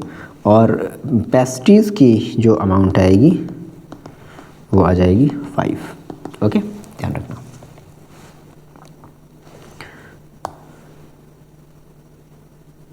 ठीक है, अगला देखो, बढ़ते हैं अगले क्वेश्चन की तरफ। क्या कह रहा है कि express use of following integer as a product of its prime factor. कोई नया क्वेश्चन नहीं है, ठीक है ना, हम लोग एनसीईआरटी का ये हम लोग क्वेश्चन बेसिकली उठा दिए हैं ताकि आपका सारा का सारा रिविजन हो जाए। तो प्राइम फैक्टर लिखना है, याद रखना प्राइम फैक्टर। क्लियर है बात। तो सभी लोग जानते हो कि प्राइम फैक्टर देखो कैसे निकाला जाता है, ओके। तो देखो हम लोग निकाल लेते हैं, क्या किसी एक काम लोग कर लेते हैं, जैसे मान लो मैंने कर लिया 468 का कर लिया, ठीक है, बहुत आसान है, आपको सब करके आगे भागना है। 468 का हमें करना है प्राइम फैक्टराइजेशन। तो देखो कितना हो जाएगा, मेरे क्या ही सर बता रहे हैं, आपको जल्दी से आगे भागना चाहिए, बात तो बिल्कुल सही है, लेकिन एक समझाना तो पड़ेगा। 2 3 जा 2 4 जा 2 1 जा 2 1 जा 2 7 जा 117, ये आपका किससे कटेगा, मेरे ख्याल से 3 से कट जाएगा क्या, 3 3 जा 9 10 11 2 27 3 9 जा, ठीक है, फिर 3 से कट जाएगा, 3 1 जा 3 3 जा, फिर 13 से कट जाएगा। तो क्या मिला prime factor, 2 × 2 × 3 × 3 × 13, this is the prime factor of 468। बात समझ में आ गई। इस तरीके से आपको सभी के प्राइम फैक्टर निकालने हैं। क्लियर है। तो ये सारे क्वेश्चन आपके लिए हैं, ये सब प्लीज़ इनको आप घर पे ट्राई करो, ऐड करके लगाओ। अगला है क्वेश्चन नंबर देखो 13 है, एक्सप्लेन वाई 7 × 11 × 13 + 13 एंड, ये पहला क्वेश्चन हो गया, ध्यान रखना, ठीक है। और ये आपका हो गया दूसरा question, and this are composite number, ये दोनों कंपोजिट नंबर क्यों हैं। तो देखो हम लोग पहले बात करते हैं 7 × 11 × ये 13 की, ओके। क्वेश्चन नंबर 13 क्या हमारे पास 7 × 11 × 13 + 13। अब कह रहा है कि ये क्या बोला था कि ये कंपोजिट नंबर है, explain why are composite number, ये कंपोजिट नंबर है, आपको बस बताना है वाई। तो देखो सीधी सी बात है, कंपोजिट नंबर सबसे पहले सभी को पता होना चाहिए। कंपोजिट नंबर क्या होते हैं, ऐसे नंबर जिनके 2 से ज़्यादा फैक्टर मिलते हैं, मतलब 1 एंड सेल के अलावा भी अगर फैक्टर मिल जाए तो बोलते हैं वो कंपोजिट नंबर। एग्जाम्पल के तौर पे 4, एग्जाम्पल के तौर पे 6, एग्जाम्पल के तौर पे 8, एग्जाम्पल के तौर पे 9, दीज आर, ये सब कंपोजिट एंगल्स हैं, है ना, कंपोजिट नंबर्स हैं। तो देखते हैं, जरा देखते हैं क्या इसका एक से ज़्यादा फैक्टर है, सॉरी 2 से ज़्यादा फैक्टर है वन एंड सेल्फ के अलावा। देखो आपको ध्यान से दिख रहा है यहाँ पे 13 आपको मिल रहा है कॉमन, क्या बचेगा 7 × 11 प्लस 13 जब कॉमन हो गया तो क्या बचेगा, ध्यान रखना क्या हो गया 13 × 7 × 11 कितना हो जाएगा 77 प्लस 1, तो बोले तो 13 × 70 कितना हो जाएगा ये आपका 88। कहने का मतलब है कि ये जो भी नंबर होगा इसके देखो 2 फैक्टर मिले ना, एक तो होगा 1, एक होगा इटसेल्फ, ऐसे ये दो फैक्टर होते हैं, एक 1 एंड एक इटसेल्फ, ठीक। तो लेकिन इन दोनों 1 और इटसेल्फ के अलावा भी तो देखो एक फैक्टर 13 आया, एक फैक्टर 18 आया, तो हम क्या लिखेंगे, हम यहाँ पर ये लिखेंगे कि since it has more factor so it is a composite number, so it is a composite। I hope की बात आपको समझ में आ गई, ठीक है। इसी तरीके से आप दूसरा वाला भी कर सकते हो, छोड़ दीजिए आपके लिए, हो गया। कॉमन ले लोगे, क्या ले लोगे कॉमन, 5 कॉमन ले लेना, क्लियर है बात, ओके। देखो जो 14 क्वेश्चन है वो देखो क्या कह रहा है कि चेक वेदर 6 के पावर n, देखो ऐसा क्वेश्चन एनसीईआरटी में भी है, एग्जाम्पल में भी ध्यान रखना, can and with the digit 0 for any natural number. तो हम आपको फिर से याद दिला देते हैं इस टाइप के क्वेश्चन को करने का तरीका बेसिकली क्या होता है। आपने कहा आपके पास है क्वेश्चन नंबर 14, ठीक है। देखो बेसिकली हमारे पास है क्या 6 की पावर n, तो हम क्या करेंगे, हमें 6 का फैक्टराइज करेंगे, 2 × 3 मिलेगा, बिल्कुल मिलेगा, पावर n मिलेगा। आप ये देख रहे हो कि कह रहा है कि क्या, इस पहले क्वेश्चन का मतलब समझ लेते हैं। ये क्वेश्चन आपसे ये कहता है कि आप n की वैल्यू कुछ भी रखो, 0 1 2 3 4 इस तरीके से रखते जाओ। क्या कभी भी एक कोई ऐसी वैल्यू n की हो सकती है कि जिसको रख देने से जो 6 की पावर n में हम जब इसको रखें तो लास्ट डिजिट आपका 0 आ जाए, ऐसा हो सकता है। चलो देखो ये क्वेश्चन समझ में आया। अब देखो इसका ज़रा हम लोग सॉल्व करके समझते हैं कैसे समझा जाए, कैसे क्या ये क्वेश्चन आपसे बताना है, आपको इसका आंसर कैसे देना है। देखो बेसिकली किसी भी नंबर में 0 कब आता है, जब उसमें 2 फैक्टर होने चाहिए, 2 और 5। आप कोई भी कितना ही बड़ा नंबर क्यों ना ले लो, आप ले लो 3 × 3 × 3 × 3 ले लो, लेकिन जैसे ही आप 3 × 3 × 3 × 3 में जब आप 2 × 5 का जब मल्टीप्लाई कर दोगे तो जो भी आपका इसका आंसर आ रहा होगा उसके लास्ट में 0 आ जाएगा। बिल्कुल बात सही है ना। इसका मतलब आप यहाँ से ये देखोगे, देखो इसमें भी 0 आ सकता है कब, जब अगर 6 का हमें फैक्टराइजेशन मिल जाए 2 और 5, ठीक है। कोई अदर नंबर है ओके नो प्रॉब्लम, जैसे 3 है यहाँ पर नो प्रॉब्लम, बट 2 भी है लेकिन एक और होना चाहिए था, 5 भी होना चाहिए था। अगर 5 नहीं है दैट मीन्स कोई चांस ही नहीं है कि इसके लास्ट में आपको एक डिजिट क्या मिल जाए, 0 दिखाई दे जाए। तो आप ये कहोगे कि since factor of 6 only contain 2 not 5, so it is not possible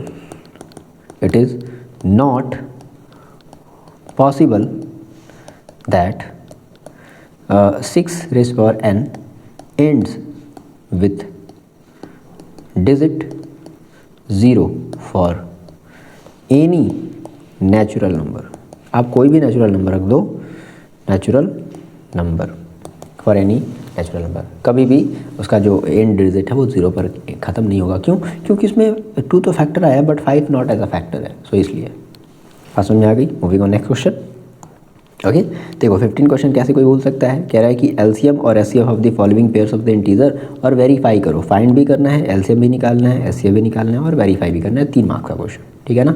तो सीधा सीधा आप 26 का क्या करोगे, फैक्टराइजेशन करोगे, फिर 91 का क्या करोगे, फैक्टराइजेशन करोगे, यहाँ से आप निकालोगे एलसीएम और फिर एक बार निकालोगे एचसीएफ, ठीक है। फिर इसमें रख करके आपको ये जो आपका आंसर आया है एलसीएम का और एचसीएफ का, आपको इसे वेरीफाई भी करना है। तो वेरिफिकेशन फिर यहाँ पर लिखेंगे, क्या लिखेंगे, वेरिफिकेशन, ठीक है, इज इक्वल टू क्या होता है, एक बार आप बता भी देना कि देखो वेरिफिकेशन में LCM into HCF is equal to होता है प्रोडक्ट ऑफ इंटीजर या नंबर्स। तो एलसीएम की जगह एलसीएम की वैल्यू रखोगे, मतलब एलएचएस को सॉल्व करोगे और आरएचएस को सॉल्व करोगे। अगर दोनों बराबर आ जाता है तो दैट मीन्स आपने जो अपना आंसर लाया है एलसीएम और एचसीएफ का वो सही है। क्लियर है बात। 15 का ये सारा क्वेश्चन हो जाएगा, नो प्रॉब्लम, ठीक है। 16 का देखो, find the LCM and HCF of the following integers by applying prime factorisation method. देखो बोल भी दिया, अगर स्पेशली बोल भी दिया प्राइम फैक्टराइजेशन तो भी आपको करना है, और अगर नहीं भी बोला है तो भी आपको प्राइम फैक्टराइजेशन मेथड ही लगाना है। क्लियर बात हो जाएगा। अगला क्वेश्चन, given that SCF is equal to, हम लोग देखो इस टाइप का क्वेश्चन कर लेते हैं। क्वेश्चन नंबर 17 की अगर बात करें तो देखो क्या कह रहा है, SCF आपको SCF इज इक्वल टू 9 दे दिया, फाइंड LCM। तो इन्हीं दोनों नंबर का 360, 657, 360 और 657 का आपको LCM निकालना है। तो सिंस आप जानते हो कि LCM is equal LCM into SCF is equal to होता है A इंटू B, यानी कि प्रोडक्ट ऑफ इंटीजर या प्रोडक्ट ऑफ नंबर, ये बोलते हैं। LCM की जगह आप LCM की वैल्यू रख दो, नहीं LCM हमें नहीं पता, सॉरी, इंटू SCF की जगह हम SCF रख देते हैं, कितना 9 रख देते हैं, इज इक्वल टू A हमें पता है भाई, यही तो A है, यही तो आपका B है, that means A is equal to कितना है 306 into B is equal to कितना है 657। सो आप यहाँ से LCM को यहीं पर छोड़ दो, 306 इंटू 657 अपॉन 9। पहले कोशिश किया करो सिंप्लीफाई कर ले हम लोग, ठीक है। उसके बाद फिर हम मतलब सिंप्लीफाई करने का मतलब पहले हम लोग डिवाइड वगैरह करके कुछ कटपिट कर लेते हैं, देन हम सबसे लास्ट में क्या करते हैं, उसको मल्टीप्लाई करते हैं। तो देखो ये मेरे ख्याल से 9 से ये कट जाएगा क्या, 9 आपका हो जाएगा 3 और 27, कितना बचेगा आपके पास, 3 बचेगा 36, ठीक है। तो 9 3 ये आपका कट गया, 27 क्या हो जाएगा 3 बचा 36, ये आपका हो जाएगा 9 4 ठीक है। कितना बचा आपके पास 34 इंटू 657, आप इसका मल्टीप्लाई कर लो, 34 इंटू 657 का अब जब मल्टीप्लाई करोगे तो कितना आ जाएगा, ये आपका आ जाएगा 22338। ये अपना आंसर मैच भी कर लेना, क्लियर बात। क्वेश्चन नंबर 17 का ये आंसर हो जाएगा। क्वेश्चन नंबर देखो हम लोग 18 पर आते हैं। Can two number have 16 as their SCF and 380 as their LCM, give reason. बहुत इंपॉर्टेंट क्वेश्चन है, 1 या 2 मार्क का आपको ये क्वेश्चन पूछ सकता है। कह रहा है कि देखो 2 नंबर हैं, कैन 2 नंबर्स, ठीक है ना, हैव 16 एज देयर SCF, कोई 2 नंबर था और कह रहा है कि देखो दोनों का नंबर का जब LCF निकाला गया ना तो 16 आया, और फिर उन्हीं दोनों नंबर का जब LCM निकाला गया तो 380 आ गया। तो बताओ जिस बच्चे ने ये निकाला है वो सही का है, वो सही बता रहा है कि गलत बोल रहा है। बात समझ आ गई, क्वेश्चन क्या है। तो देखो याद रखो जो SCF होता है ना वो LCM का फैक्टर होता है।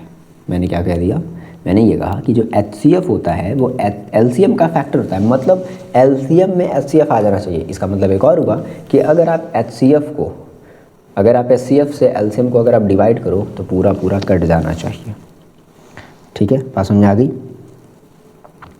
तो हम क्या कहेंगे, हम पहले इसको ना इस 16 को 380 से डिवाइड करके देखते हैं। किसे, 16 को हम डिवाइड करते हैं 380 से, सॉरी 380 को हम लोग डिवाइड करते हैं किससे, 16 से। तो ज़रा देखो डिवाइड करके 380 अपॉन 16, ये 2 8 जा, 2 1 जा, 2 9 जा, 2 0 जा, ये मेरे ख्याल से 8 कट जाएगा क्या पूरा पूरा, 2 4 जा ले जाओ, 2 9 जा 18, 1 बचा, 2 5 जा, कितना आ रहा है 95.4, मतलब रिमाइंडर बचेगा ना। देखो 95.4 95.4 से तो कटेगा नहीं, दैट मीन्स कुछ ना कुछ रिमाइंडर बचेगा, तो बोल देंगे नो।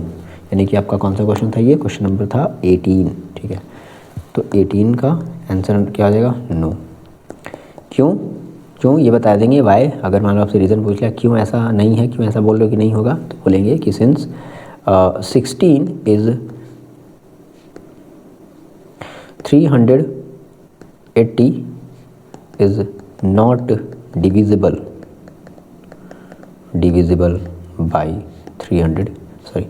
बाई 16, इसलिए हम ऐसा बोल रहे हैं। बात समझ में आ गई, ठीक है। सो ऐसा कोई नंबर पॉसिबल नहीं है। अगले क्वेश्चन पर पढ़ते हैं, क्वेश्चन नंबर 19। ध्यान से देखो, find the smallest number which when increased by 17। क्या कह रहा है कि एक ऐसा नंबर निकालो जब हम जिसमें 17 को जब हम जिसमें इंक्रीज कर देते हैं तो exactly divisible by both 520 and 468। कह रहा है कि एक ऐसा नंबर बताओ जिसमें जब 17 बढ़ा देते हैं ना, 17 बढ़ा देते हैं तब वो इससे डिविजिबल हो जाता है, 17 बढ़ाने पर डिविजिबल होता है। देखो 17 बढ़ाने, अब सीधी सी बात है, अब बच्चे क्या समझेंगे कि सर हमें क्या निकालना है, SCF और LCM। तो देखो बेसिकली स्मॉलेस्ट बोला है, तो स्मॉलेस्ट के केस में हम लोग क्या करते हैं, हम लोग LCM ही निकालते हैं। दैट मीन्स हम इस 520 का और ये जो हमारे पास है 468, हम इसका क्या करने वाले हैं, एलसीएम निकालने वाले हैं। तो चलो पहले निकालते हैं। 520 का क्वेश्चन नंबर ये आपका कौन सा है, 19 है। ओके,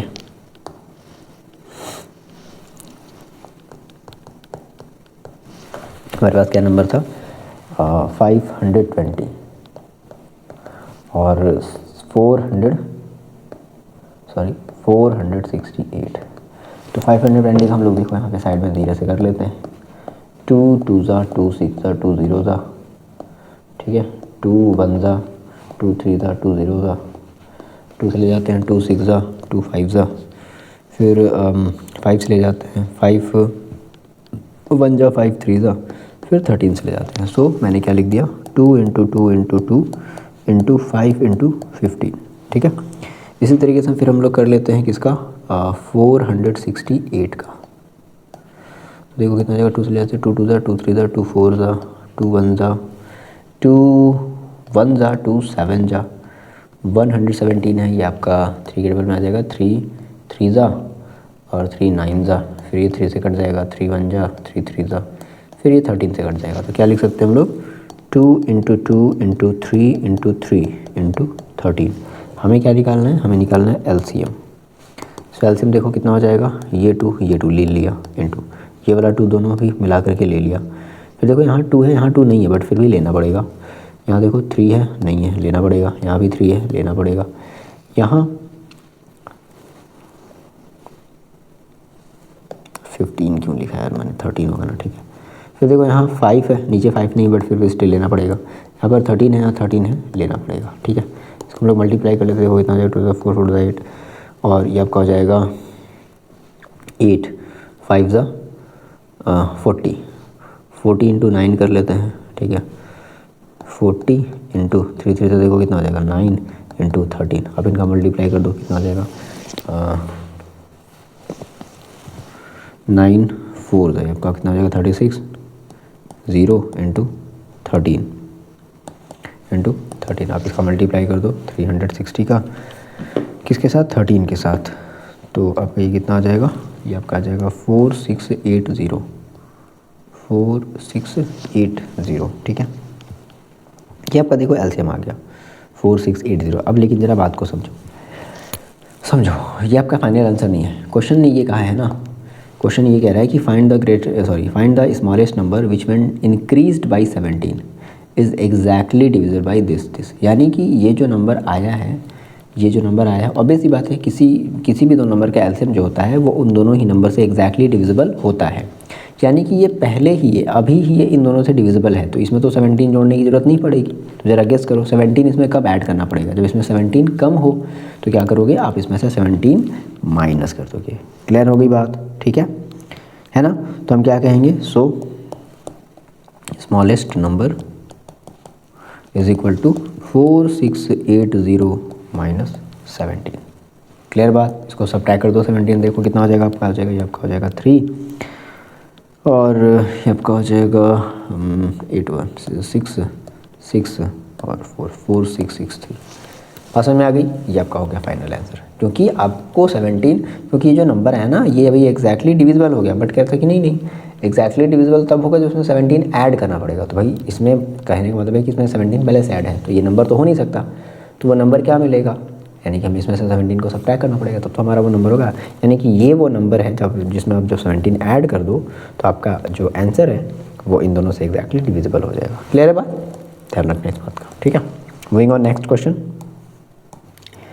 देखो ये जो क्वेश्चन है, क्वेश्चन नंबर 20 क्या करेगा कि find the greatest number of the 6 digit exactly divisible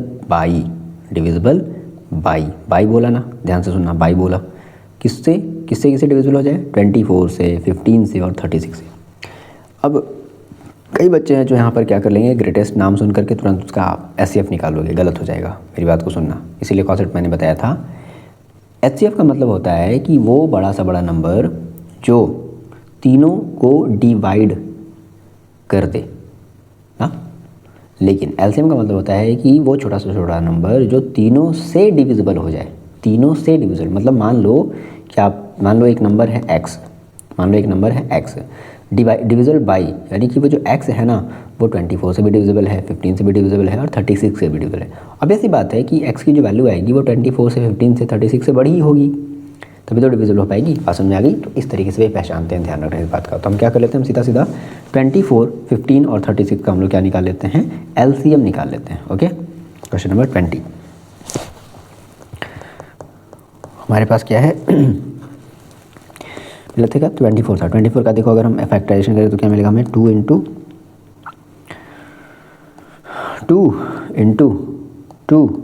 3, ठीक है।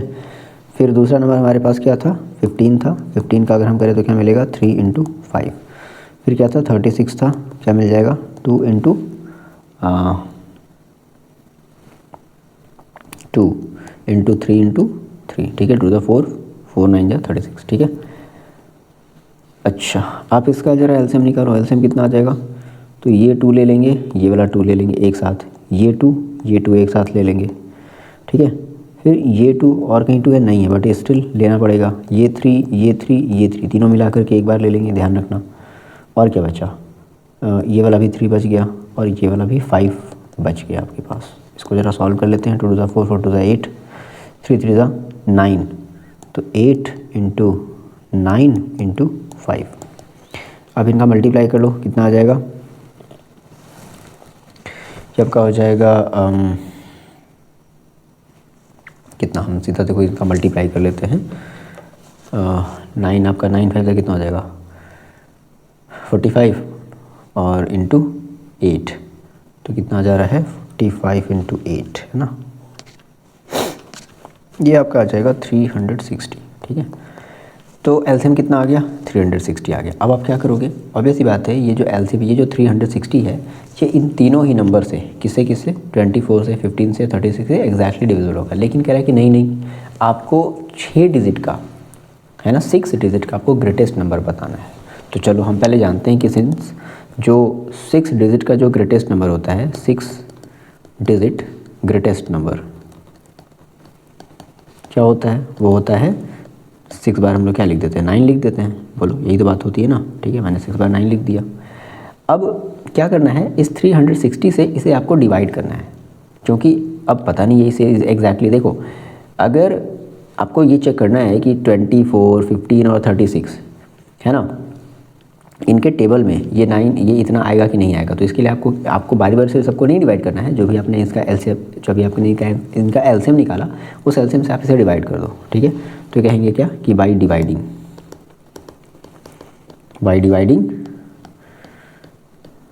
दिस बाई किससे, 360 से, ठीक है। आप डिवाइड करना जानते हो, इस तरीके से डिवाइड करोगे आप 360, ठीक है ना। ये आप डिवाइड करोगे। देखो, जब डिवाइड करोगे तो आपका रिमाइंडर कुछ बचेगा, आपको वो चेक करना है कि रिमाइंडर कितना बचेगा। तो आपका जो रिमाइंडर बचेगा, हम यहाँ पर मेंशन कर दे रहे हैं, आप पहले एक बार तो ट्राई करना, वीडियो को पॉज करके, प्लीज़ आप वीडियो को एक बार पॉज करके ट्राई करना। आपका जो रिमाइंडर बचेगा वो बचेगा 279, ठीक है। इसका मतलब कि इस हम कहेंगे कि so number is equal to कितना हो जाएगा। अगर देखो, अगर 279 अगर नंबर बच रहा है, इसका मतलब हुआ कि ये नंबर नहीं बचता। कब, जब ये 279 नहीं होने का मतलब मैथ में होता है माइनस होता, ठीक है। दैट मीन हम क्या करेंगे, so number is equal to 99999 लिख करके 279 इसमें से क्या कर देंगे, माइनस कर देंगे, तो आपका आंसर आ जाएगा 999720। ये आपका आंसर आ जाएगा। क्लियर है बात, ठीक है। Moving on next question. देखो जी, ये जो क्वेश्चन आपका क्वेश्चन नंबर 21 क्या कह रहा है कि फाइंड द स्मॉलेस्ट नंबर, ठीक है। दैट मीन्स आपको एलसीएम निकालना है, विच लीव्स रिमाइंडर 8 एंड 12, ठीक है। कह रहा है कि वो स्मॉलेस्ट नंबर बताओ जब रिमाइंडर कितना बच रहा है, 8 एंड 12। क्या करने पर, व्हेन डिवाइडेड बाई, मतलब कि कोई एक बड़ा सा नंबर था x, उस x को आपने डिवाइड किया 28 से, इस x को आपने डिवाइड किया 32 से। तो कह रहा है कि दोनों ही केस में रिमाइंडर कितना बच रहा है, मतलब पहले केस में 8 बच रहा है और 32 से जब डिवाइड करें तो रिमाइंडर 12 बच रहा है। तो बताओ उस नंबर को बताओ, वो स्मॉलेस्ट नंबर बताओ। देखो, सीधा सा काम है। सबसे पहले क्या करोगे, आप इस 28 और 32 का एलसीएम निकालोगे। एलसीएम निकालने के बाद, क्योंकि आप अब जो एलसीएम आया होगा, ध्यान सुनना, जो एलसीएम आया होगा वो ऐसा नंबर होगा जो इन दोनों से एग्जैक्टली डिविजिबल हो जाएगा। लेकिन कह रहा है कि नहीं, दोनों ही क्या हमारे जो रिमाइंडर बचना चाहिए, अगर हम इसे डिवाइड करें तो 8 आना चाहिए रिमाइंडर, और इसे डिवाइड करें तो 12 आना चाहिए। तो क्या करोगे, इन दोनों को ऐड करके उतना माइनस कर दोगे, तो जो भी मान लो एलसीएम आया, ठीक है ना, ऐड करने पर आया कितना आ जाएगा, 12 + 8 दैट मीन्स 20 आ जाएगा। तो एलसीएम में से आप 20 को माइनस कर दो। क्लियर है बात, बात समझ में आ गई? तो आप इसको ट्राई करो और देखो इसका जो आंसर आएगा, हम यहाँ पर देखो मेंशन कर दे रहे हैं। इसका जो आंसर आएगा वो आपका आ जाएगा 204। कितना आ जाएगा बच्चे, 204 इसका आंसर आएगा, ध्यान रखना। क्लियर है बात, आगे बढ़ते हैं जल्दी से। मैंने क्या कहा, मैंने जो कहा उसका आपको कर लो, इन दोनों का आप एलसीएम निकालो, जो भी एलसीएम आएगा उसमें से 8 और 12 को ऐड करके सब्ट्रैक्ट कर दो, यानी कि 20 को सब्ट्रैक्ट कर दो, तो this will be the answer. Okay, अच्छा क्वेश्चन में बात करते हुए हम 22 की, what is the smallest number that when divide 35, 56 and 91। कह रहा है कि वो स्मॉलेस्ट नंबर बताओ जब हम डिवाइड करें किसको, जब हम व्हेन डिवाइडेड बाई, अच्छा वो स्मॉलेस्ट नंबर जो डिवाइड हो रहा है, किससे डिवाइड हो रहा है भाई, यानी कि कोई बड़ा सा नंबर होगा, एक नंबर होगा, हमें बड़े छोटे से फिलहाल मतलब नहीं है। हमने कहा कि एक स्मॉलेस्ट नंबर मान लेते हैं x है, हम उस x को डिवाइड कर रहे हैं, किससे डिवाइड कर रहे हैं, 35 से, 56 से, 91 से। Leaves remainder 7 in each case, मतलब कि हर एक केस में रिमाइंडर कितना बच जा रहा है, 7 बच जा रहा है। देखो तो अब ऐसी बात है, सबसे पहले तो ये क्लियर करो कि सर क्या निकाला जाए, एलसीएम या एचसीएफ। तो सीधा सा काम है, आपको एलसीएम निकालना है। क्यों? क्योंकि आप इस नंबर को डिवाइड करो ना, इन तीनों से डिवाइड कर रहे हो, तो डिवाइडेड बाई, यानी कि अगर जब कोई नंबर डिवाइड हो रहा है किसी पर्टिकुलर किसी नंबर से, दैट इज उस केस में हम लोग एलसीएम निकालते हैं। तो क्या करना है, 35, 56, 91 का आप एलसीएम निकालोगे। मेरी बात समझ में आ रही है? तो जब आप 35, 56 और 91 का जब आप एलसीएम निकालोगे तो देख लो इसका जो, ये आपका क्वेश्चन नंबर कौन सा है, क्वेश्चन नंबर है 22। ओके, ध्यान से बात जरा सुन लो, शॉर्ट में हम लोग करते हैं कि आगे भागते हैं। जब आप इसका एलसीएम निकालोगे, आपके पास क्वेश्चन क्या था, 35 था, 56 था और 91 था। तो इसका आपका जो एलसीएम आएगा ना वो आएगा 3640, ध्यान रखना, ठीक है। अब कह रहा है कि अब ये ऐसा नंबर है ना जो इन तीनों से एग्जैक्टली डिविजिबल हो जाएगा। बिल्कुल बात सही है, लेकिन कह रहा है कि नहीं ऐसा नहीं होना चाहिए, हर एक केस में रिमाइंडर 7 बचना चाहिए। अब जरा सोचो, रिमाइंडर 7 कब बचेगा, जब आप इसमें 7 क्या कर दो, ऐड कर दो। समझ में आ गई? तभी तो रिमाइंडर 7 बचेगा ना, क्योंकि अभी जब आप डिवाइड करोगे तभी तो रिमाइंडर 0 बचेगा। सो हम कहेंगे कि हमारा जो न्यू नंबर होगा वो कितना हो जाएगा, 3640 और प्लस 7, तो कितना हो जाएगा 3647। This will be the answer. Clear है बात? ओके आगे बढ़ते हैं। क्वेश्चन नंबर 22 देखो हमने लगा लिया, बात करते हैं क्वेश्चन नंबर 23 की। फाइंड द लीस्ट नंबर, फिर से बोल दिया, least number that is divisible by all number between 1 and 10 both inclusive. मतलब आपको सभी नंबर को क्या करने हैं, लेने हैं, मतलब 1 से लेकर के 10 तक सारे नंबर लेने हैं। तो ऑब्वियसली बात है, सबसे पहले तो आप ये पता करो कि आप एलसीएम निकालोगे या एचसीएफ निकालोगे, आप निकालोगे एलसीएम। अब जरा हम क्वेश्चन का मतलब समझ लेते हैं कि सर ये एग्जैक्टली बताना क्या चाहता है। तो देखो, मान लिया कि हमारा वो नंबर क्या है, x है, ठीक है। तो आपको एक ऐसा नंबर निकालना है, दैट इज आपको वो x निकालना है that is divisible by all. मतलब आप 1 का टेबल पढ़ो, 1 के टेबल में वो नंबर आ जाए, आप 2 का टेबल पढ़ो, 2 के टेबल में वो नंबर आ जाए, 3 का टेबल पढ़ो, 3 के टेबल में वो नंबर आ जाए। बात समझ आ गई ना? तो आपको क्या करना है, आपको 1 से लेकर के 10 तक के सारे नंबर का क्या करना है, आपको एलसीएम निकालना है, मतलब फैक्टर करके आपको एलसीएम निकालना है। बात समझ में आ गई? तो देखो हम लोग इसे कर लेते हैं। क्वेश्चन नंबर 23 है, तो मैंने कहा मेरे पास 1 है, तो 1 को 1 ही लिख सकते हैं, 2 को क्या लिख सकते हैं, 1 × 2 लिख सकते हैं, 3 को क्या लिख सकते हैं, 1 × 3 लिख सकते हैं, 4 को क्या लिख सकते हैं, 2 × 2 लिख सकते हैं, 5 को क्या लिख सकते हैं, 1 × 5 ही लिख सकते हैं, और क्या लिखेंगे, 6 को देखो क्या लिख सकते हैं, 2 × 3 लिख सकते हैं, 7 को क्या लिख सकते हैं, 1 × 7 लिख सकते हैं, 8 को क्या लिख सकते हैं, 2 × 2 लिख सकते हैं, 9 को क्या लिख सकते हैं, 3 × 3 लिख सकते हैं, और 10 को क्या लिख सकते हैं, 2 × 5 लिख सकते हैं। तो अगर आप ध्यान से देखो, जब आप इसका एलसीएम लोगे, एलसीएम इज इक्वल टू देखो 1 रहेगा, ठीक है। फिर देखो 2 कितनी बार, 1 2 3 4 5, तो कुल मिला करके एक 2 लिख लिया जाएगा। फिर देखो और कहीं 2 है, एक यहाँ 2 है, और कहीं 2 है, एक यहाँ 2 है, और कहीं 2 है, नहीं बट स्टिल लिख देंगे। फिर से 2 देखो और कहीं 2 है, बिल्कुल एक यहाँ भी 2 है ना, एक यहाँ भी 2 है, तो फिर से मैंने 2 लिख दिया। अब देखो 3 की बारी, एक यहाँ 3 है, और कहीं 3 है, एक यहाँ 3 है, फिर और कहीं 3 है, एक यहाँ 3 है, ठीक है। और देखो फिर से इस तरीके से लेने का ही तरीका होता है। फिर देखो और कहाँ 3 है, 3 एक यहाँ है, और कहीं 3 है, नहीं फिर देखो 3 के बाद फिर देखो और कोई नंबर है 5, तो 5 भी मैंने ले लिया, इंटू 5 भी ले लिया।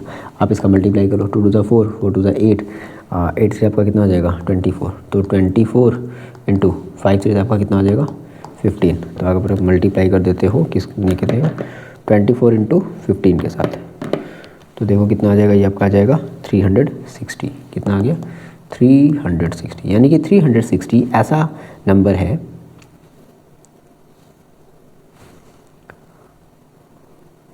कुछ गड़बड़ हो रहा है,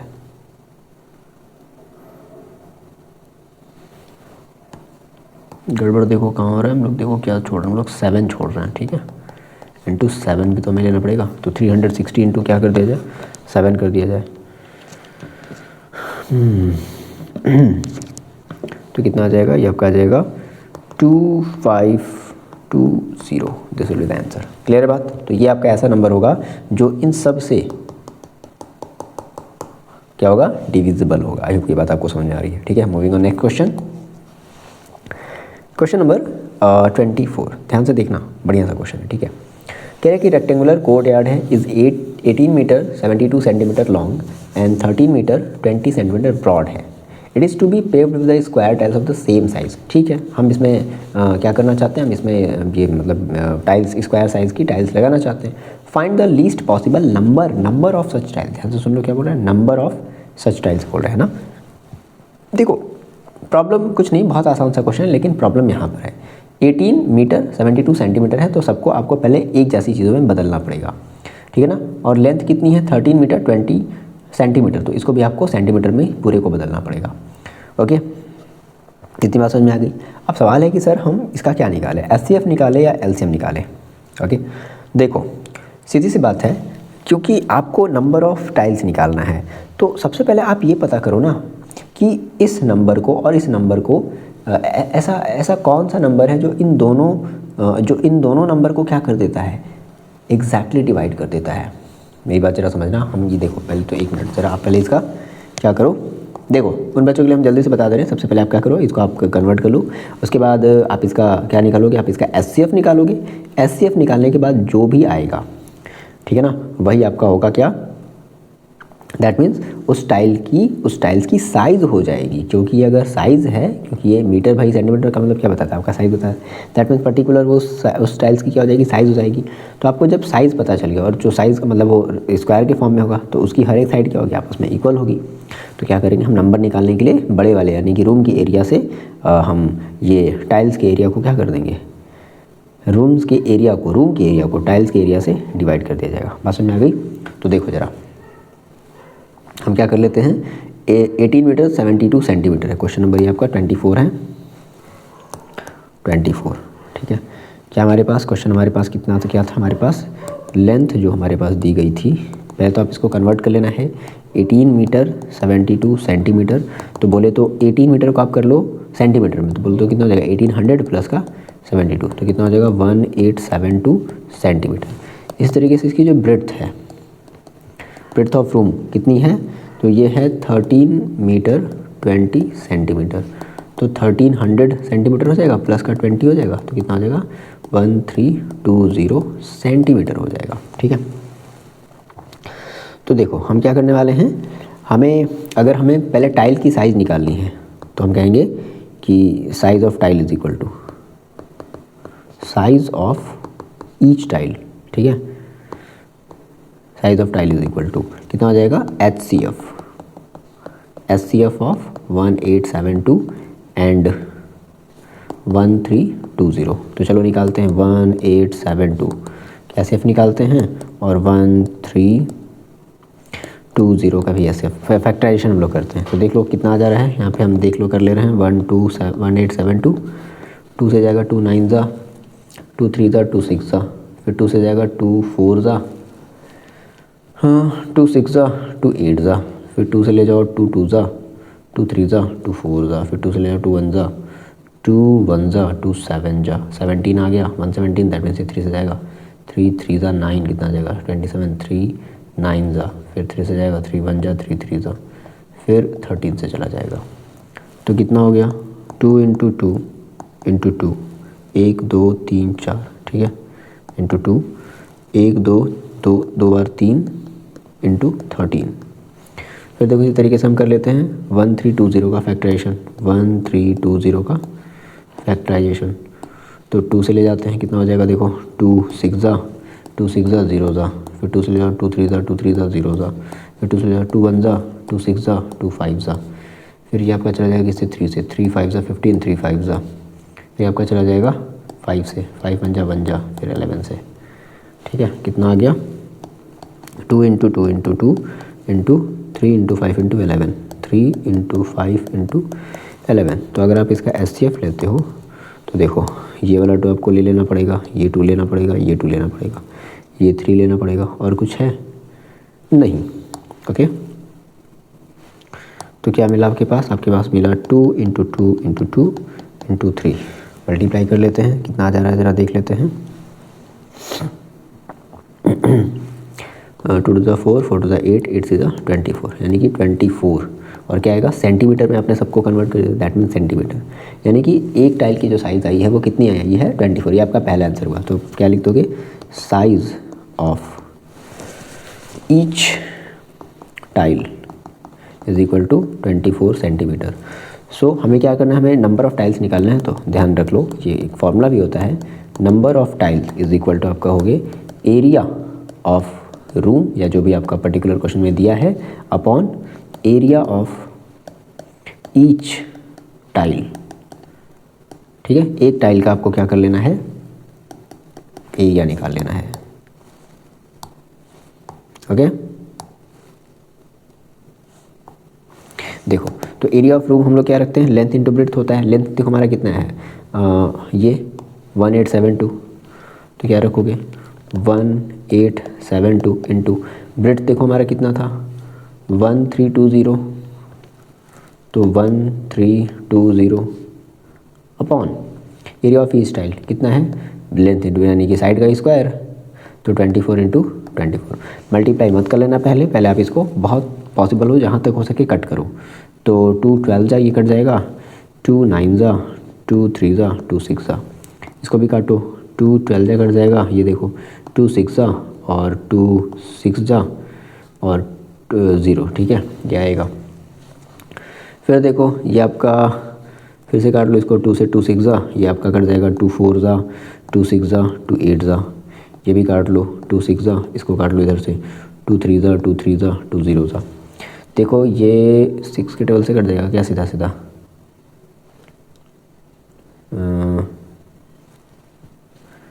कट जाएगा। 6 कितने बार में आ जाएगा, 6 7 जा 42, कितना आया आपका 4 बचा 48, 6 8 जा।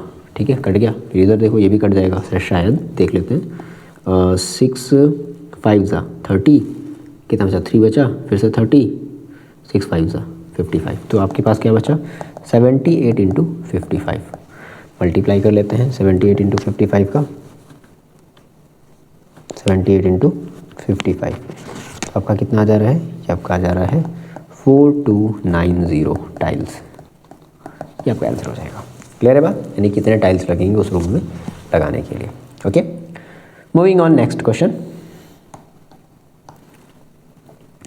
देखो ये जो आपका क्वेश्चन नंबर 25 है, ठीक है, क्वेश्चन नंबर 25 ये थोड़ा सा स्टैंडर्ड टाइप का क्वेश्चन है, तो जो बेसिक मैथ वाले बच्चे हैं वो इस क्वेश्चन को करने से बचेंगे, मत करना। ठीक है, चलो देखो, अब जो स्टैंडर्ड वाले बच्चे हैं वो तो मस्ट है कि इनको करना ही करना होगा। तो ध्यान से ज़रा समझो, कह रहा है कि एक सर्कुलर फील्ड है, has a circumference of 360 kilometre, 3 cyclist start together and can cycle 48 60 72। मतलब पहला वाला 48 किलोमीटर चला, दूसरा 60 किलोमीटर ही चल पाया, और तीसरा जो पर्सन है वो 72 किलोमीटर चल पाया। इतने में से, इतने डिस्टेंस में से इतना। ठीक है, और फील्ड कैसी है, सर्कुलर है, ध्यान रखना। फिर कह रहा है कि राउंड द फील्ड। ठीक है, when will they meet again, वो कब दोबारा मिलेंगे, मतलब कितने घंटे बाद, कितने दिन बाद, हो सकता है दिन भी लग जाए, कितने दिन बाद वो फिर से मिलेंगे एक दूसरे। देखो सीधी सी बात है, इसका ज़रा कॉन्सेप्ट समझो। मान लो अगर आप एक सर्कल लेते हो तो आपने कहा कि अगर आपके पास अगर ये एक सर्कल है तो इस सर्कल को तीनों मिल करके क्या कर रहे हैं, चक्कर लगा रहे हैं, और इस सर्कल की जो टोटल सर्कमफेरेंस है, सर्कमफेरेंस मतलब टोटल लेंथ, मतलब इस सर्कल को अगर हम ब्रेक करें और ब्रेक करके बोले कि देखो भाई ये सर्कल कितना बड़ा होगा, तो हो सकता है कि सर्कल इतना बड़ा हो। बात समझ आ रही है ना, इस तरीके से। अब देखो जो पहला वाला पर्सन है, यानी कि टोटल इसकी लेंथ आपको पता है कितनी है कि 360 किलोमीटर है, ये टोटल लेंथ है। अब पहला वाला पर्सन मान लो यहाँ से इसने स्टार्ट किया, तीनों ही यहाँ से स्टार्ट कर रहे हैं, ए बी तीनों ही ए पॉइंट से स्टार्ट कर रहे हैं। तो पहला वाला देखो कितना चला 48, मान लो 48 किलोमीटर, दैट मीन्स यहीं तक वो चल पाया 48। दूसरा वाला थोड़ा सा और आगे बढ़ गया, 60 चल लिया, मान लो यहाँ तक चल लिया, वो 60 आ गया। तीसरा वाला 72 चल लिया, थोड़ा सा और आगे बढ़ गया, 72 चले, इस तरीके से। लेकिन पूरा चक्कर तो एक दिन में नहीं लगा पाए ना, वो एक ही दिन में चल पा रहे हैं, ये बात ज़रा समझो, एक दिन में वो चल पा रहे हैं, ठीक है ना, दैट मीन्स 24 आवर में वो इतना ही चल पा रहे हैं।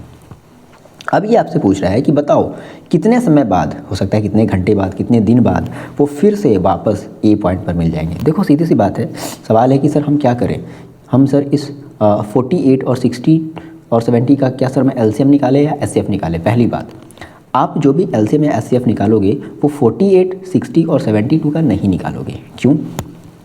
देखो, क्योंकि 48, 60 या 72 ये टाइम नहीं है, ये किलोमीटर है। मेरी बात को ज़रा ध्यान समझना, ये टाइम नहीं है, ये किलोमीटर है, इसलिए आप इनका एचसीएफ या एलसीएम तो निकालोगे नहीं। दूसरी बात सर, अब आप ये बता दो सर एलसीएम निकाले एचसीएफ निकाले, तो ऑब्वियस सी बात है आप एलसीएम ही निकालोगे, एचसीएफ तो नहीं निकालोगे ना, एचसीएफ में तो वैल्यू बहुत कम आएगी ना। ओके, तो अच्छा सर फिर क्या करें, सर हम इसका नहीं निकालेंगे एलसीएम तो फिर किसका निकालें। देखो सीधी सी बात है, ये आपका डिस्टेंस है, ये टाइम तो है नहीं। तो क्या करोगे, पहले आप ये पता करोगे कि अगर वो 48 किलोमीटर अगर वो एक दिन में चल रहा है, एक दिन में अगर वो चल रहा है तो वो कितना टाइम लिया। मेरी बात समझ आ रही है क्या? आप ये बताओगे कि देखो टोटल उसको एक राउंड पहले कंप्लीट करना है ना, बात समझ में आ रही क्या? टोटल आपको एक राउंड कंप्लीट करना है। तो अगर हम आपसे ये कहें कि एक राउंड वो कितने दिन में कंप्लीट करेगा, कौन सा साइकिलिस्ट, फर्स्ट वाला साइकिलिस्ट। सिमिलरली एक राउंड ये सेकेंड वाला साइकिलिस्ट कितने दिन में कंप्लीट करेगा, फिर एक राउंड थर्ड वाला साइकिलिस्ट कितने दिन में। तो पहले आप एक एक राउंड तो निकाल लो कि एक एक राउंड को करने में कितना टाइम लग रहा है। तो ज़रा बात को समझना, यहाँ से हम लोग चीज़ को ज़रा सॉल्व करते हैं। स्टैंडर्ड वाले बच्चे ध्यान रखना, बेसिक वाले इस क्वेश्चन को अवॉइड करो, छोड़ो। तो देखो हमारे पास जो हम मान लेते हैं कि फर्स्ट हमारे पास साइकिलिस्ट है, सेकेंड है और एक थर्ड साइकिलिस्ट है।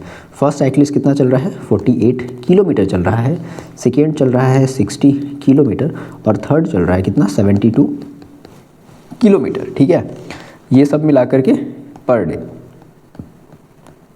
ओके, तो हम एक फॉर्मूला जानते हैं, since speed is equal to क्या होता है, डिस्टेंस अपॉन टाइम होता है ना। तो हम टाइम निकाल लेते हैं, टाइम इज इक्वल टू कितना हो जाएगा, तो डिस्टेंस अपॉन स्पीड हो जाएगा। बोलो बात समझ आ गई? तो देखो time taken by first cycle, first मतलब जो साइकिलिस्ट है अपना, time taken by first cyclist कितना हो जाएगा। तो टाइम इज इक्वल टू देखो कितना होता है, डिस्टेंस उसको टोटल चलना कितना है, 360 किलोमीटर चलना है भाई टोटल डिस्टेंस। तो उसको कितना चलना है, 360 चलना है ना, बात समझ आ रही है, अपॉन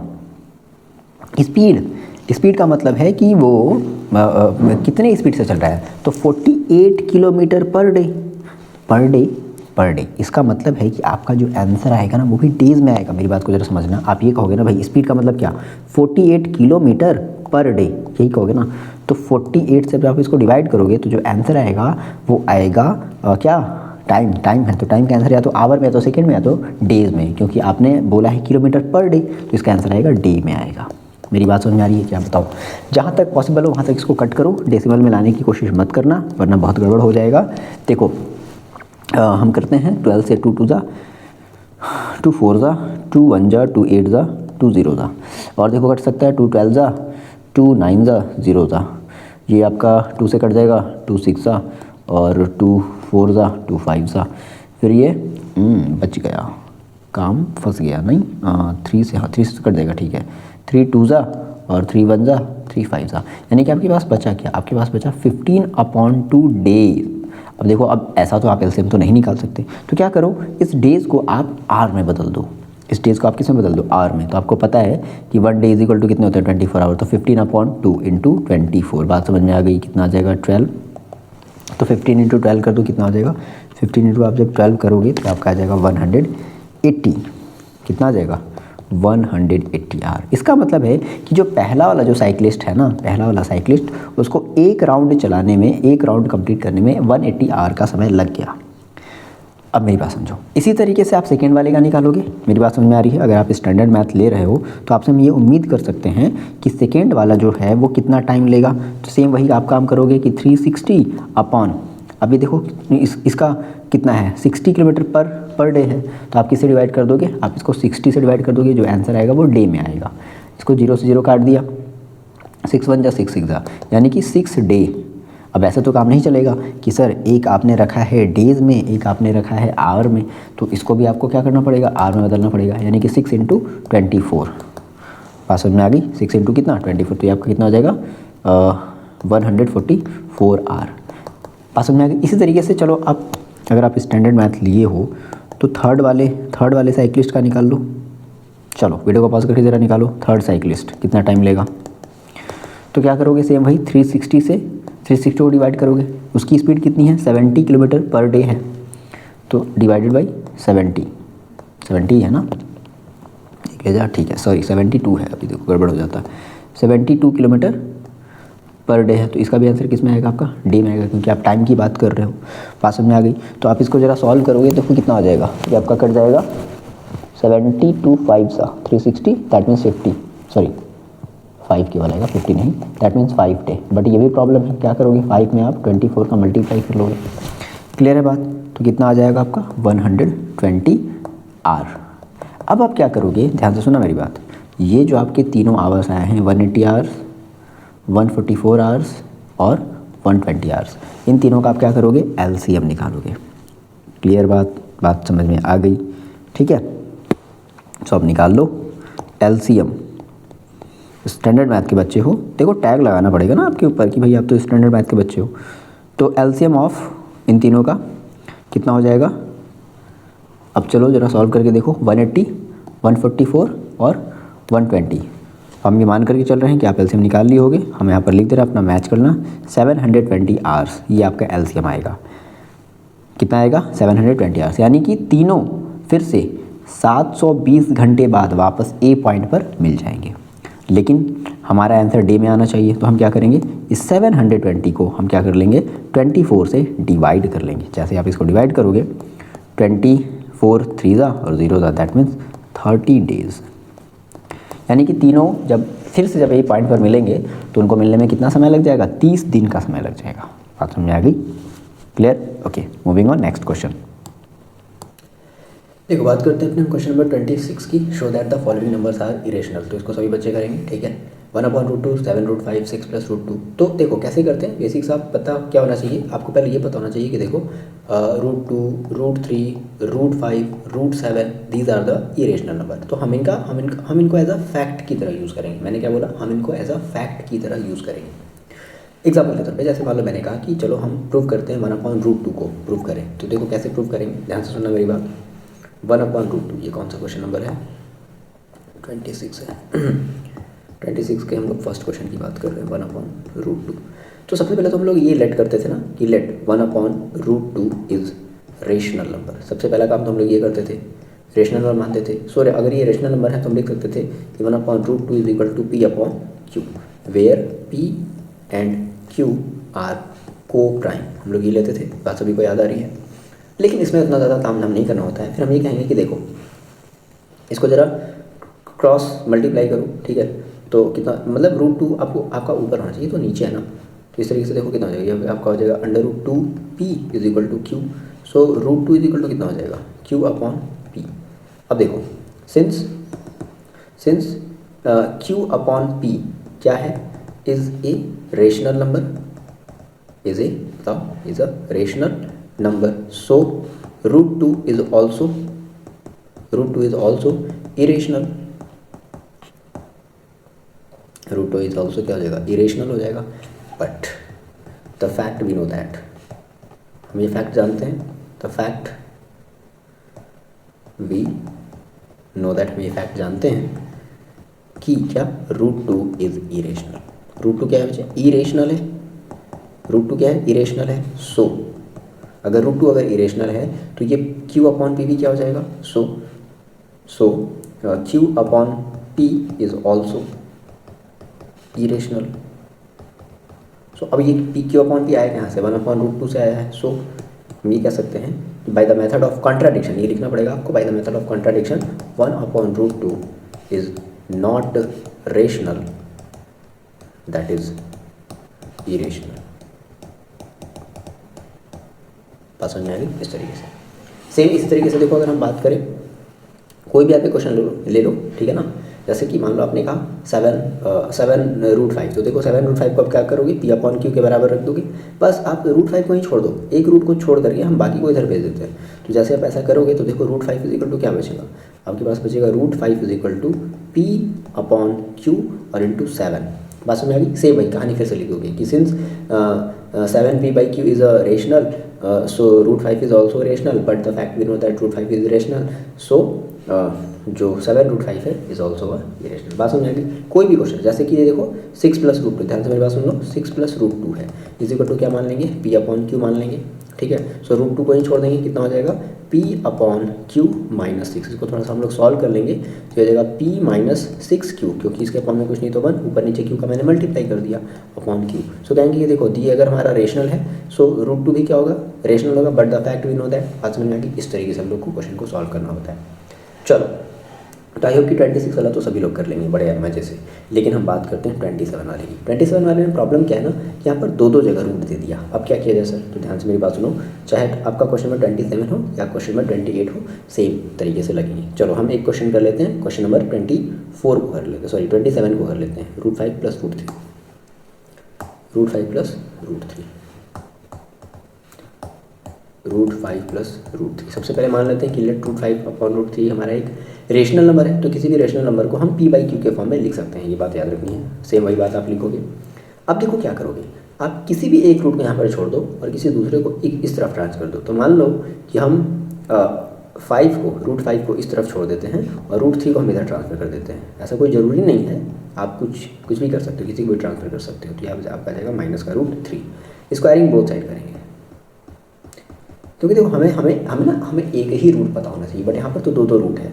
स्क्वायरिंग बस यही कॉन्सेप्ट आप ध्यान में रखो कि हमें कैसे भी करके इसमें से हमें किसी एक को रूट में रखना है, किसी एक को रूट से हटा लेना है। Okay, squaring both side. तो देखो कितना हो जाएगा, इसका स्क्वायरिंग कर दिया जाए, इसका भी स्क्वायरिंग कर दिया जाए, तो √5 का स्क्वायर करेंगे कितना आ जाएगा, 5 आ जाएगा। सभी बच्चे जान रहे हो, P/Q - √3, इसका जब होल स्क्वायर करोगे देखो इसका ये फॉर्मूला लगेगा, तो A - B का होल स्क्वायर। सभी बच्चे जानते हो A² + B² - 2AB ये हो जाता है।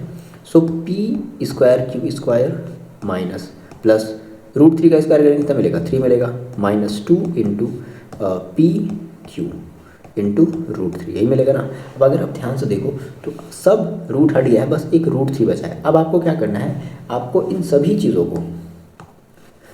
चीज़ों को आपको इधर ट्रांसफ़र करना है और बस √3 को इधर छोड़ना है। तो बाकी क्या करते हैं हम लोग, ट्रांसफ़र करते हैं। तो मान लो मेरे पास पहले से 5 है, देखो ये 3 भी इधर चला जाएगा तो -3 हो जाएगा।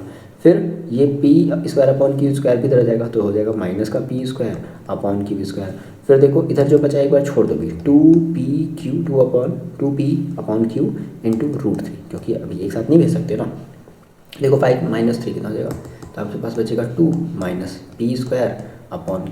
Q² भी रहेगा इजिक्वल टू। अब देखो पहले ना हम इसे सॉल्व कर लेते हैं, ठीक है ना। 2P/Q × √3, हमें √3 को यहीं पर छोड़ना था, तो पहले हम इधर वाली चीज़ों को तो पहले सॉल्व कर ले, आसान में आ रही है। हम पहले इधर वाली चीज़ों को सॉल्व कर लेते हैं। तो देखो कितना हो जाएगा, ये आपका आ जाएगा, इसके फॉर्म में कुछ नहीं तो 1, ऊपर नीचे कितने का मल्टीप्लाई कर दिया जाए, Q का, क्योंकि यहाँ पर Q है यहाँ पर Q नहीं है, तो ऊपर नीचे Q² का मल्टीप्लाई कर देते हैं। तो ये हो जाएगा 2Q² - P² is equal to -2P/Q × √3। अब अगर ध्यान से देखो तो एक Q से ये वाला Q एक बार कैंसिल आउट हो जाएगा। हम √3 को यहीं पर छोड़ रहे हैं, ध्यान से सुनना मेरी बात, हम √3 को यहीं पर छोड़ रहे हैं। ये आपके पास हो जाएगा 2Q² - P² है, ये -2P इधर आ जाएगा, तो हो जाएगा -2PQ। समझ में आ गई? यानी कि √3 इज इक्वल टू आपको क्या मिला, ये मिल गया, क्लियर ना। तो अब आपने कहा कि सिंस देखो 2Q² - P² -2PQ is a, पास में आ गई, is a rational number, so √3 is also a rational, but बात क्लियर होगी, but the fact we know that. वही सारा स्टेटमेंट जो मैंने यहाँ पर आपको पहले वाले क्वेश्चन के लिए बताया है, ध्यान रख लेना है, क्लियर है। ये स्टेटमेंट हर बार यूज़ होगा।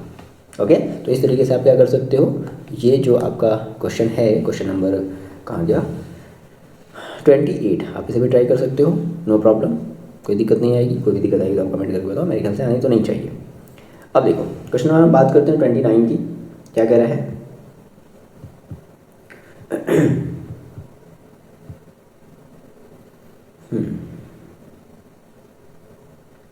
ठीक है, देखो क्वेश्चन नंबर 29 क्या कह रहा है कि write the exponent of 2 in the prime factorisation of 144।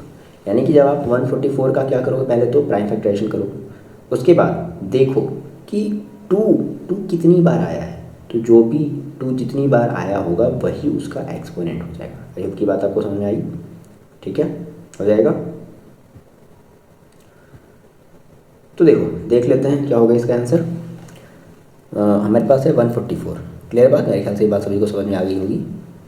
हमारे पास क्या है 144 है, 29 क्वेश्चन मेरे पास है 144, कह रहा है कि राइट द एक्सपोनेंट ऑफ 2 है ना in the prime factorisation of 144। तो हम 144 को फैक्टराइज करते हैं, तो 144 को चलो फैक्टराइज करते हैं, 2 7 जा 2 2 जा 2 3 जा और 2 6 जा 2 1 जा 2 8 जा 2 9 जा 3 3 जा 3 बन जा। तो देखो 2 देखो कितनी बार है, मतलब आप इसको ऐसे लिख सकते हो 2 × 2 × 2 मतलब कितनी बार, 4 बार।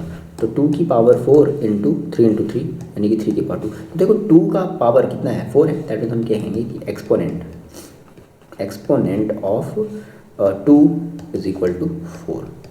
ये आपका आंसर हो जाएगा। बात समझ में आ गई, क्लियर है बात। छोटे मोटे क्वेश्चन है बट थोड़े से दिमाग लगाने वाले हैं। देखो अब अगला क्वेश्चन कह रहा है क्या कि सम ऑफ द एक्सपोनेंट्स। अब क्या करना है, सम करना है, किसका भाई, the prime factors in the prime factorisation 196। अच्छा, मतलब जो भी पावर आया होगा उन सभी का क्या करो आप, सम करो और ऑप्शन बता दो, ए ऑप्शन होगा, बी ऑप्शन होगा, सी ऑप्शन होगा, डी ऑप्शन। चलो वीडियो को पॉज करके सॉल्व करो। 196 है और आंसर जरा मैच करो।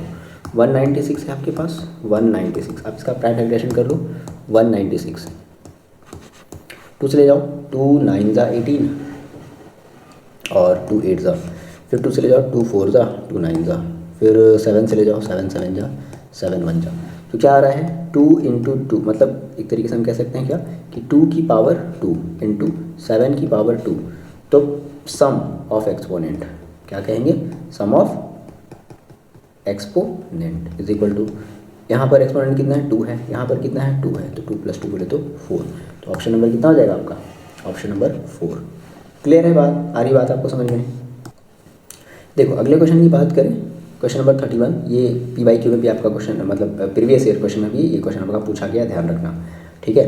कह रहे हैं कि the 2 positive integers m and n are expressible in the form of, तो m इज इक्वल टू, मतलब सपोज करो कि m सपोज करो कोई एक नंबर होगा 150 होगा समथिंग इस तरीके से, फिर n भी आपका कोई एक नंबर होगा, मान लो 170 कुछ इस तरीके से नंबर होगा, तो उसको कुछ इस तरीके से रिप्रेजेंट कर दिया गया। आई होप ये बात समझ में आपको आ रही है, ये जो बता रहा है क्वेश्चन।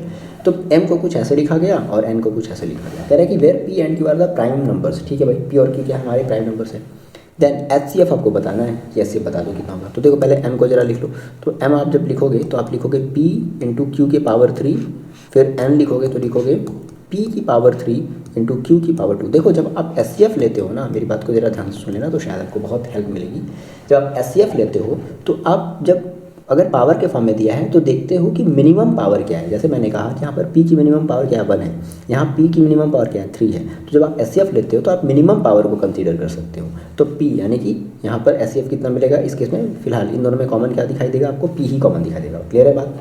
सिमिलरली q क्यूब और q स्क्वायर में आपको क्या कॉमन दिखाई दे रहा है, तो p/q², यानी कि जो HCF आएगा वो क्या आ जाएगा p/q²। लेकिन अगर मान लो हम इसमें आपको एक और क्वेश्चन बढ़ा दे रहे हैं, अगर आपसे अगर LCM पूछा जाएगा तो LCM के केस में हम पावर का मैक्सिमम देखते हैं। तो P और P1 और P3 में मैक्सिमम पावर कितनी है, P3 है, तो आप लिखोगे P3 इंटू Q की पावर 3 में और Q की पावर 2 में मैक्सिमम पावर कितनी है, Q की पावर 3, तो बोलोगे ये, यानी कि ये उसका LCM आएगा और ये उसका LCM आएगा, ध्यान रखना। बट फिलहाल आपसे यहाँ पर HCF पूछा है तो इसका आंसर ये होगा। क्लियर है बात। क्वेश्चन नंबर देखो 32 है, complete the missing entries in the following factor tree. ठीक है, देखो फैक्टर ट्री, तो ये आपका फैक्टर ट्री है, कह रहा है कि इसको जो मिसिंग है उसको भरो।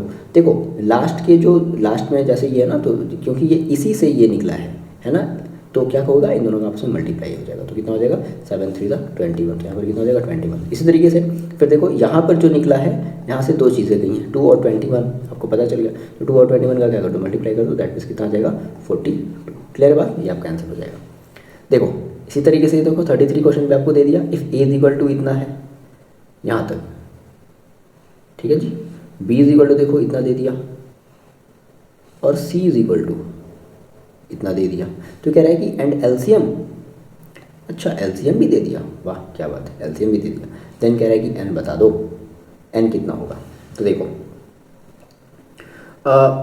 इस टाइप की अगर हम देखो क्वेश्चन की अगर बात करें, हमसे एन पूछा है, ओके, हमारे पास 3 नंबर हैं, ए है, बी है और सी है ना। तो इसमें कौन सा तरीका अप्लाई कर लिया जाए,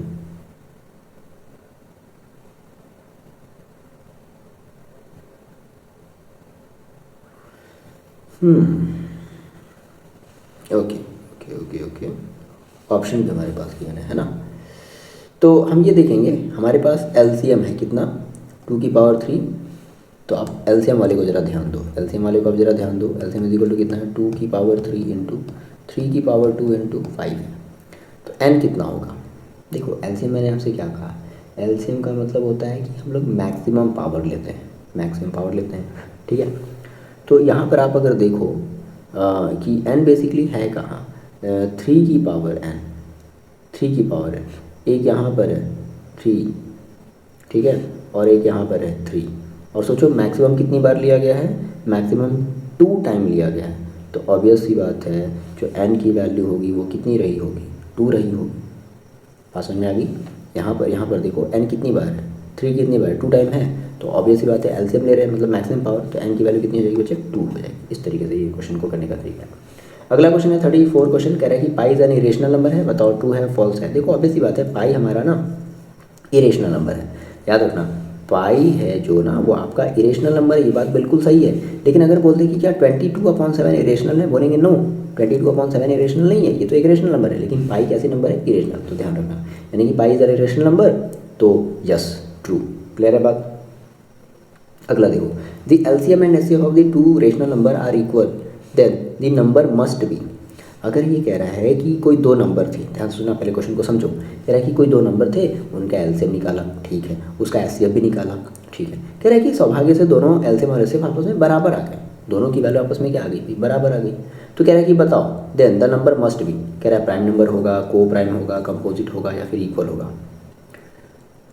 तो अगर एलसीएम और एचसीएफ अगर देखो बराबर आ गए, इसका मतलब है कि नंबर आपस में इक्वल ही तो रहे होंगे। नहीं समझे मेरी बात, जैसे मान लो आपने कहा कि सर नंबर आपस में इक्वल रहे होंगे, एग्जाम्पल के तौर पे जैसे मान लो हम लेते हैं, मैंने ले लिया 4 और 4 ले लिया, तो 4 और 4 का अगर हम देखो, अगर हम एलसीएम निकालेंगे तो क्या मिलेगा, 4 मिलेगा, 4 मिलेगा, ठीक है, और 4 और 4 का अगर हम एचसीएफ निकालेंगे तो इसका एचसीएफ भी हमारा क्या मिलेगा, कुछ गड़बड़ है, कुछ गड़बड़ है, को प्राइम प्राइम कंपोजिट इक्वल, ऐसी कोई ज़रूरी कंडीशन नहीं है कि नंबर हमारे इक्वल हो। एग्जाम्पल के तौर पे देखते हैं कि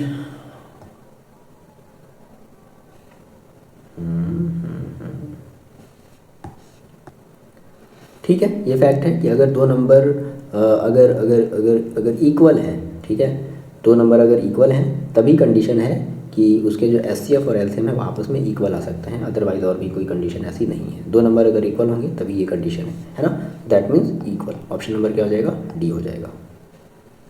क्लियर है बात समझ आ रही है। देखो 36 क्वेश्चन क्या कह रहा है कि the sum of the 2 prime number is always a prime number. कह रहा है कि अगर हम किसी 2 प्राइम नंबर को अगर हम क्या करें, सम करें, ठीक है, तो क्या उसका आंसर हमेशा एक प्राइम नंबर आएगा। ये कुछ ज़रूरी थोड़ी ना है। जैसे मान लो आपने कहा प्राइम नंबर बेसिकली आपके पास होते क्या है, 2 है, 3 है, 5 है, 7, ये सब प्राइम नंबर है। तो आपने कहा सर 3 + 3, मैंने किसी 2 प्राइम नंबर को ऐड किया, या फिर चलो हम 3 ना लेकर के हम एक दूसरा प्राइम नंबर ले लें, 5 ले लें, तो कितना आएगा, 8 आएगा। तो इसलिए क्या हो जाएगा, फॉल्स हो जाएगा। ठीक है, फिर देखो अगला क्या कह रहा है कि if the sum of the LCM and HCF of the 2 number is, देखो सम दे दिया, ध्यान से सुनो, ये अब एकदम अलग क्वेश्चन है, ठीक है ना। सम दे दिया, कह रहा है कि देखो सम कितना है ये, एंड देयर एलसीएम, एलसीएम और एचसीएफ का सम 1260। फिर कह रहा है कि उसका LCM 900 more than their HCF, मतलब जो एलसीएम है ना वो एचसीएफ से 900 ज़्यादा है, ठीक है। मतलब कि एचसीएफ कम है, एलसीएम ज़्यादा है, ठीक है। कितना ज़्यादा? 900। Then the product of the two number is, तो वो दो नंबर का जो है आपको प्रोडक्ट बताना है। तो चलो ठीक है, लेट कर लेते हैं। सबसे पहला काम, हमारे पास पहला नंबर x है और दूसरा नंबर y है, ओके। अब इन x और y का क्या किया गया? एलसीएम निकाला गया। तो एलसीएम निकाला तो कितना है? 1260। और एचसीएफ निकाला, सॉरी सम किया गया, सम ऑफ द एलसीएम, ठीक है। तो देखो हम लोग यहाँ पे मानने में गड़बड़ी कर दी है। अगर कह रहा है कि सम ऑफ एलसीएम एंड एचसीएफ है तो हम नंबर नहीं मानेंगे x और y, हम मानेंगे कि लेट एलसीएम जो है ना वो x है और एचसीएफ जो है ना वो y है। बात समझ में आ गई? So x plus y is equal to 1260। बात क्लियर? ये आपका बना इक्वेशन नंबर फर्स्ट। अच्छा जी, फिर आगे क्या कह रहा है कि एलसीएम जो है ना वो 900 ज़्यादा है। अब ज़रा समझो, इक्वेशन ज़रा बनाओ तो एक तरफ आपने रख लिया एलसीएम, एक तरफ आपने रख लिया एचसीएफ। कौन ज़्यादा है? ऑब्वियसली बात है एलसीएम ज़्यादा है। कितना ज़्यादा है? 900 ज़्यादा है। तो बराबर करने के लिए हम एचसीएफ में 900 ऐड कर दें। जैसे ही ऐसे करेंगे एचसीएफ दोनों की वैल्यू आपस में क्या हो जाएगी? बराबर हो जाएगी। ये बात क्लियर है? ये बात क्लियर है। तो यहाँ से ये बना आपका इक्वेशन नंबर सेकेंड, या फिर आप चाहो तो आप इसे x minus y is equal to 900 भी कर सकते हो। ये याद क्या हो गया आपका? देखो ये आपका आ गया linear pair of linear equation two variable. अब ये मत कहना सर पढ़े नहीं है, फाइनल रिवीजन कर रहे हो, ये फाइनल रिवीजन है। और ये मत कहना सर पढ़े नहीं है। अब देखो हम लोग क्या कर देते हैं, हम लोग इसको सीधा सीधा ऐड कर देते हैं इक्वेशन फर्स्ट को इक्वेशन टू से। तो सीधे y की वैल्यू कट जाएगी, क्या बचेगा? 2x बचेगा, x प्लस x मिलके क्या होगा? 2x। और ये वाली वैल्यू भी क्या हो जाएगी? ऐड हो जाएगी, यानी कि 1260 और प्लस 900। तो ये आपका देखो इज इक्वल टू कितना हो जाएगा? 0 6 और 9 2 11 और 2 2160। सो x इज इक्वल टू कितना हो जाएगा? 2160 अपॉन 2। इसको कट कर लेते हैं। सो x की वैल्यू कितनी आ गई? 2 1 ज़ा 0 8 ज़ा 0 ज़ा, यानी कि x की वैल्यू कितनी आई? 1080। कुछ गड़बड़ कर रहे हैं क्या? इतना ज़्यादा कैसे आ रहा है? 1080 x ही आ जाएगा तो फिर आंसर हमारा कितना है? 1260 है। मतलब एलसीएम हमारा सम कितना है? 1260 है ना। ओके ठीक है, चलो x की इक्वल कितना आ गया? 1080। अब अगर x की वैल्यू आपको पता चले तो इक्वेशन फर्स्ट में रख दो, वहाँ से किसकी वैल्यू निकल जाएगी? y की वैल्यू निकल जाएगी।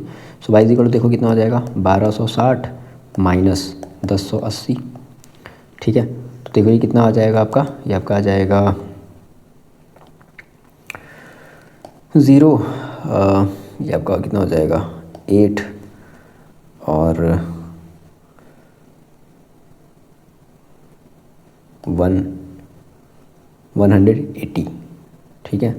ये आपकी y की वैल्यू होगी। बट आपसे पूछा क्या है? ऑप्शन, ठीक है। अच्छा एक मिनट, पूछा क्या आपसे? Then product of the two number, दो नंबर का प्रोडक्ट निकालना है। तो नंबर का प्रोडक्ट निकालना है। बट यहाँ पर तो आपको क्या मिला? यहाँ पर तो आपको मिला एलसीएम, है ना।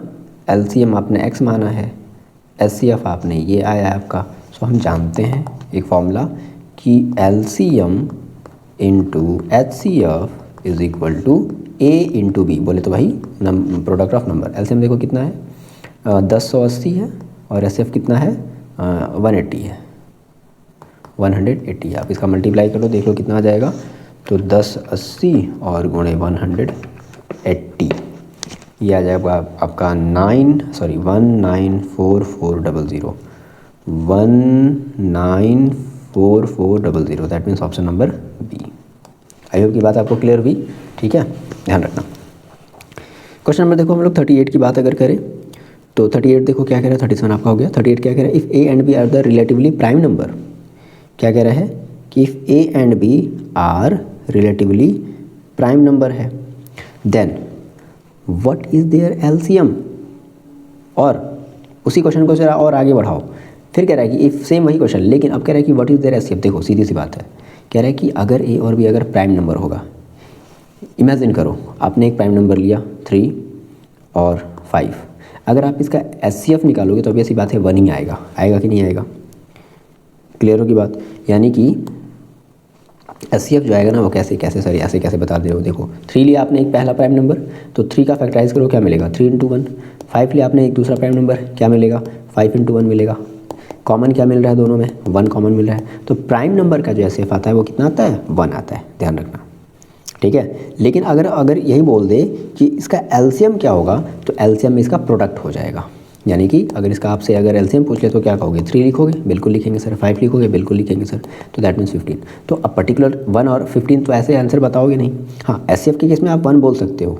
HCF के केस में, यानी कि इस केस में relative prime number then what is their LCM, तो LCM के केस में बता दोगे कि the LCM of the prime number of their product, उनका मल्टीप्लिकेशन ही क्या कहलाएगा? LCM। और इसके केस में क्या कहोगे 39 के केस में कि उनका जो HCF आएगा वो 1 आ जाएगा। ध्यान रखना, प्राइम नंबर का HCF कितना हो जाता है? 1। तो आई होप कि ये सारे क्वेश्चन आपको समझ में आ गए होंगे। हमने कोशिश करी है थोड़ा सा कम टाइम लेकर के हमने इन सारे क्वेश्चन को अच्छे से डिटेल में डिस्कस करने की, ताकि आपको हर एक बात समझ में आए और आप अपने कॉपी में इन सब सारे क्वेश्चन को अच्छे से लगा सको। ध्यान रखना बच्चे, ये फाइनल रिविज़न है, इसलिए क्वेश्चन को स्किप मत करो, सारे क्वेश्चन को लगाओ, ठीक है। तो इस तरीके से देखो हमने अपने फाइनल रिवीजन की, जो कि हमारा एग्ज़ाम होने वाला है, हमने उसकी फर्स्ट एक्सरसाइज को अच्छे से फिनिश कर लिया है। एंड आई होप कि आपने भी इसको बहुत अच्छे से लगाया होगा, ठीक है। तो इस वीडियो के साथ हम अपनी बात को यहीं पर फिनिश करते हैं और मिलते हैं अगले वीडियो में नेक्स्ट चैप्टर के कुछ इंपॉर्टेंट फाइनल रिवीजन वाले क्वेश्चंस के साथ। तब तक के लिए आप अपना ख्याल रखिए।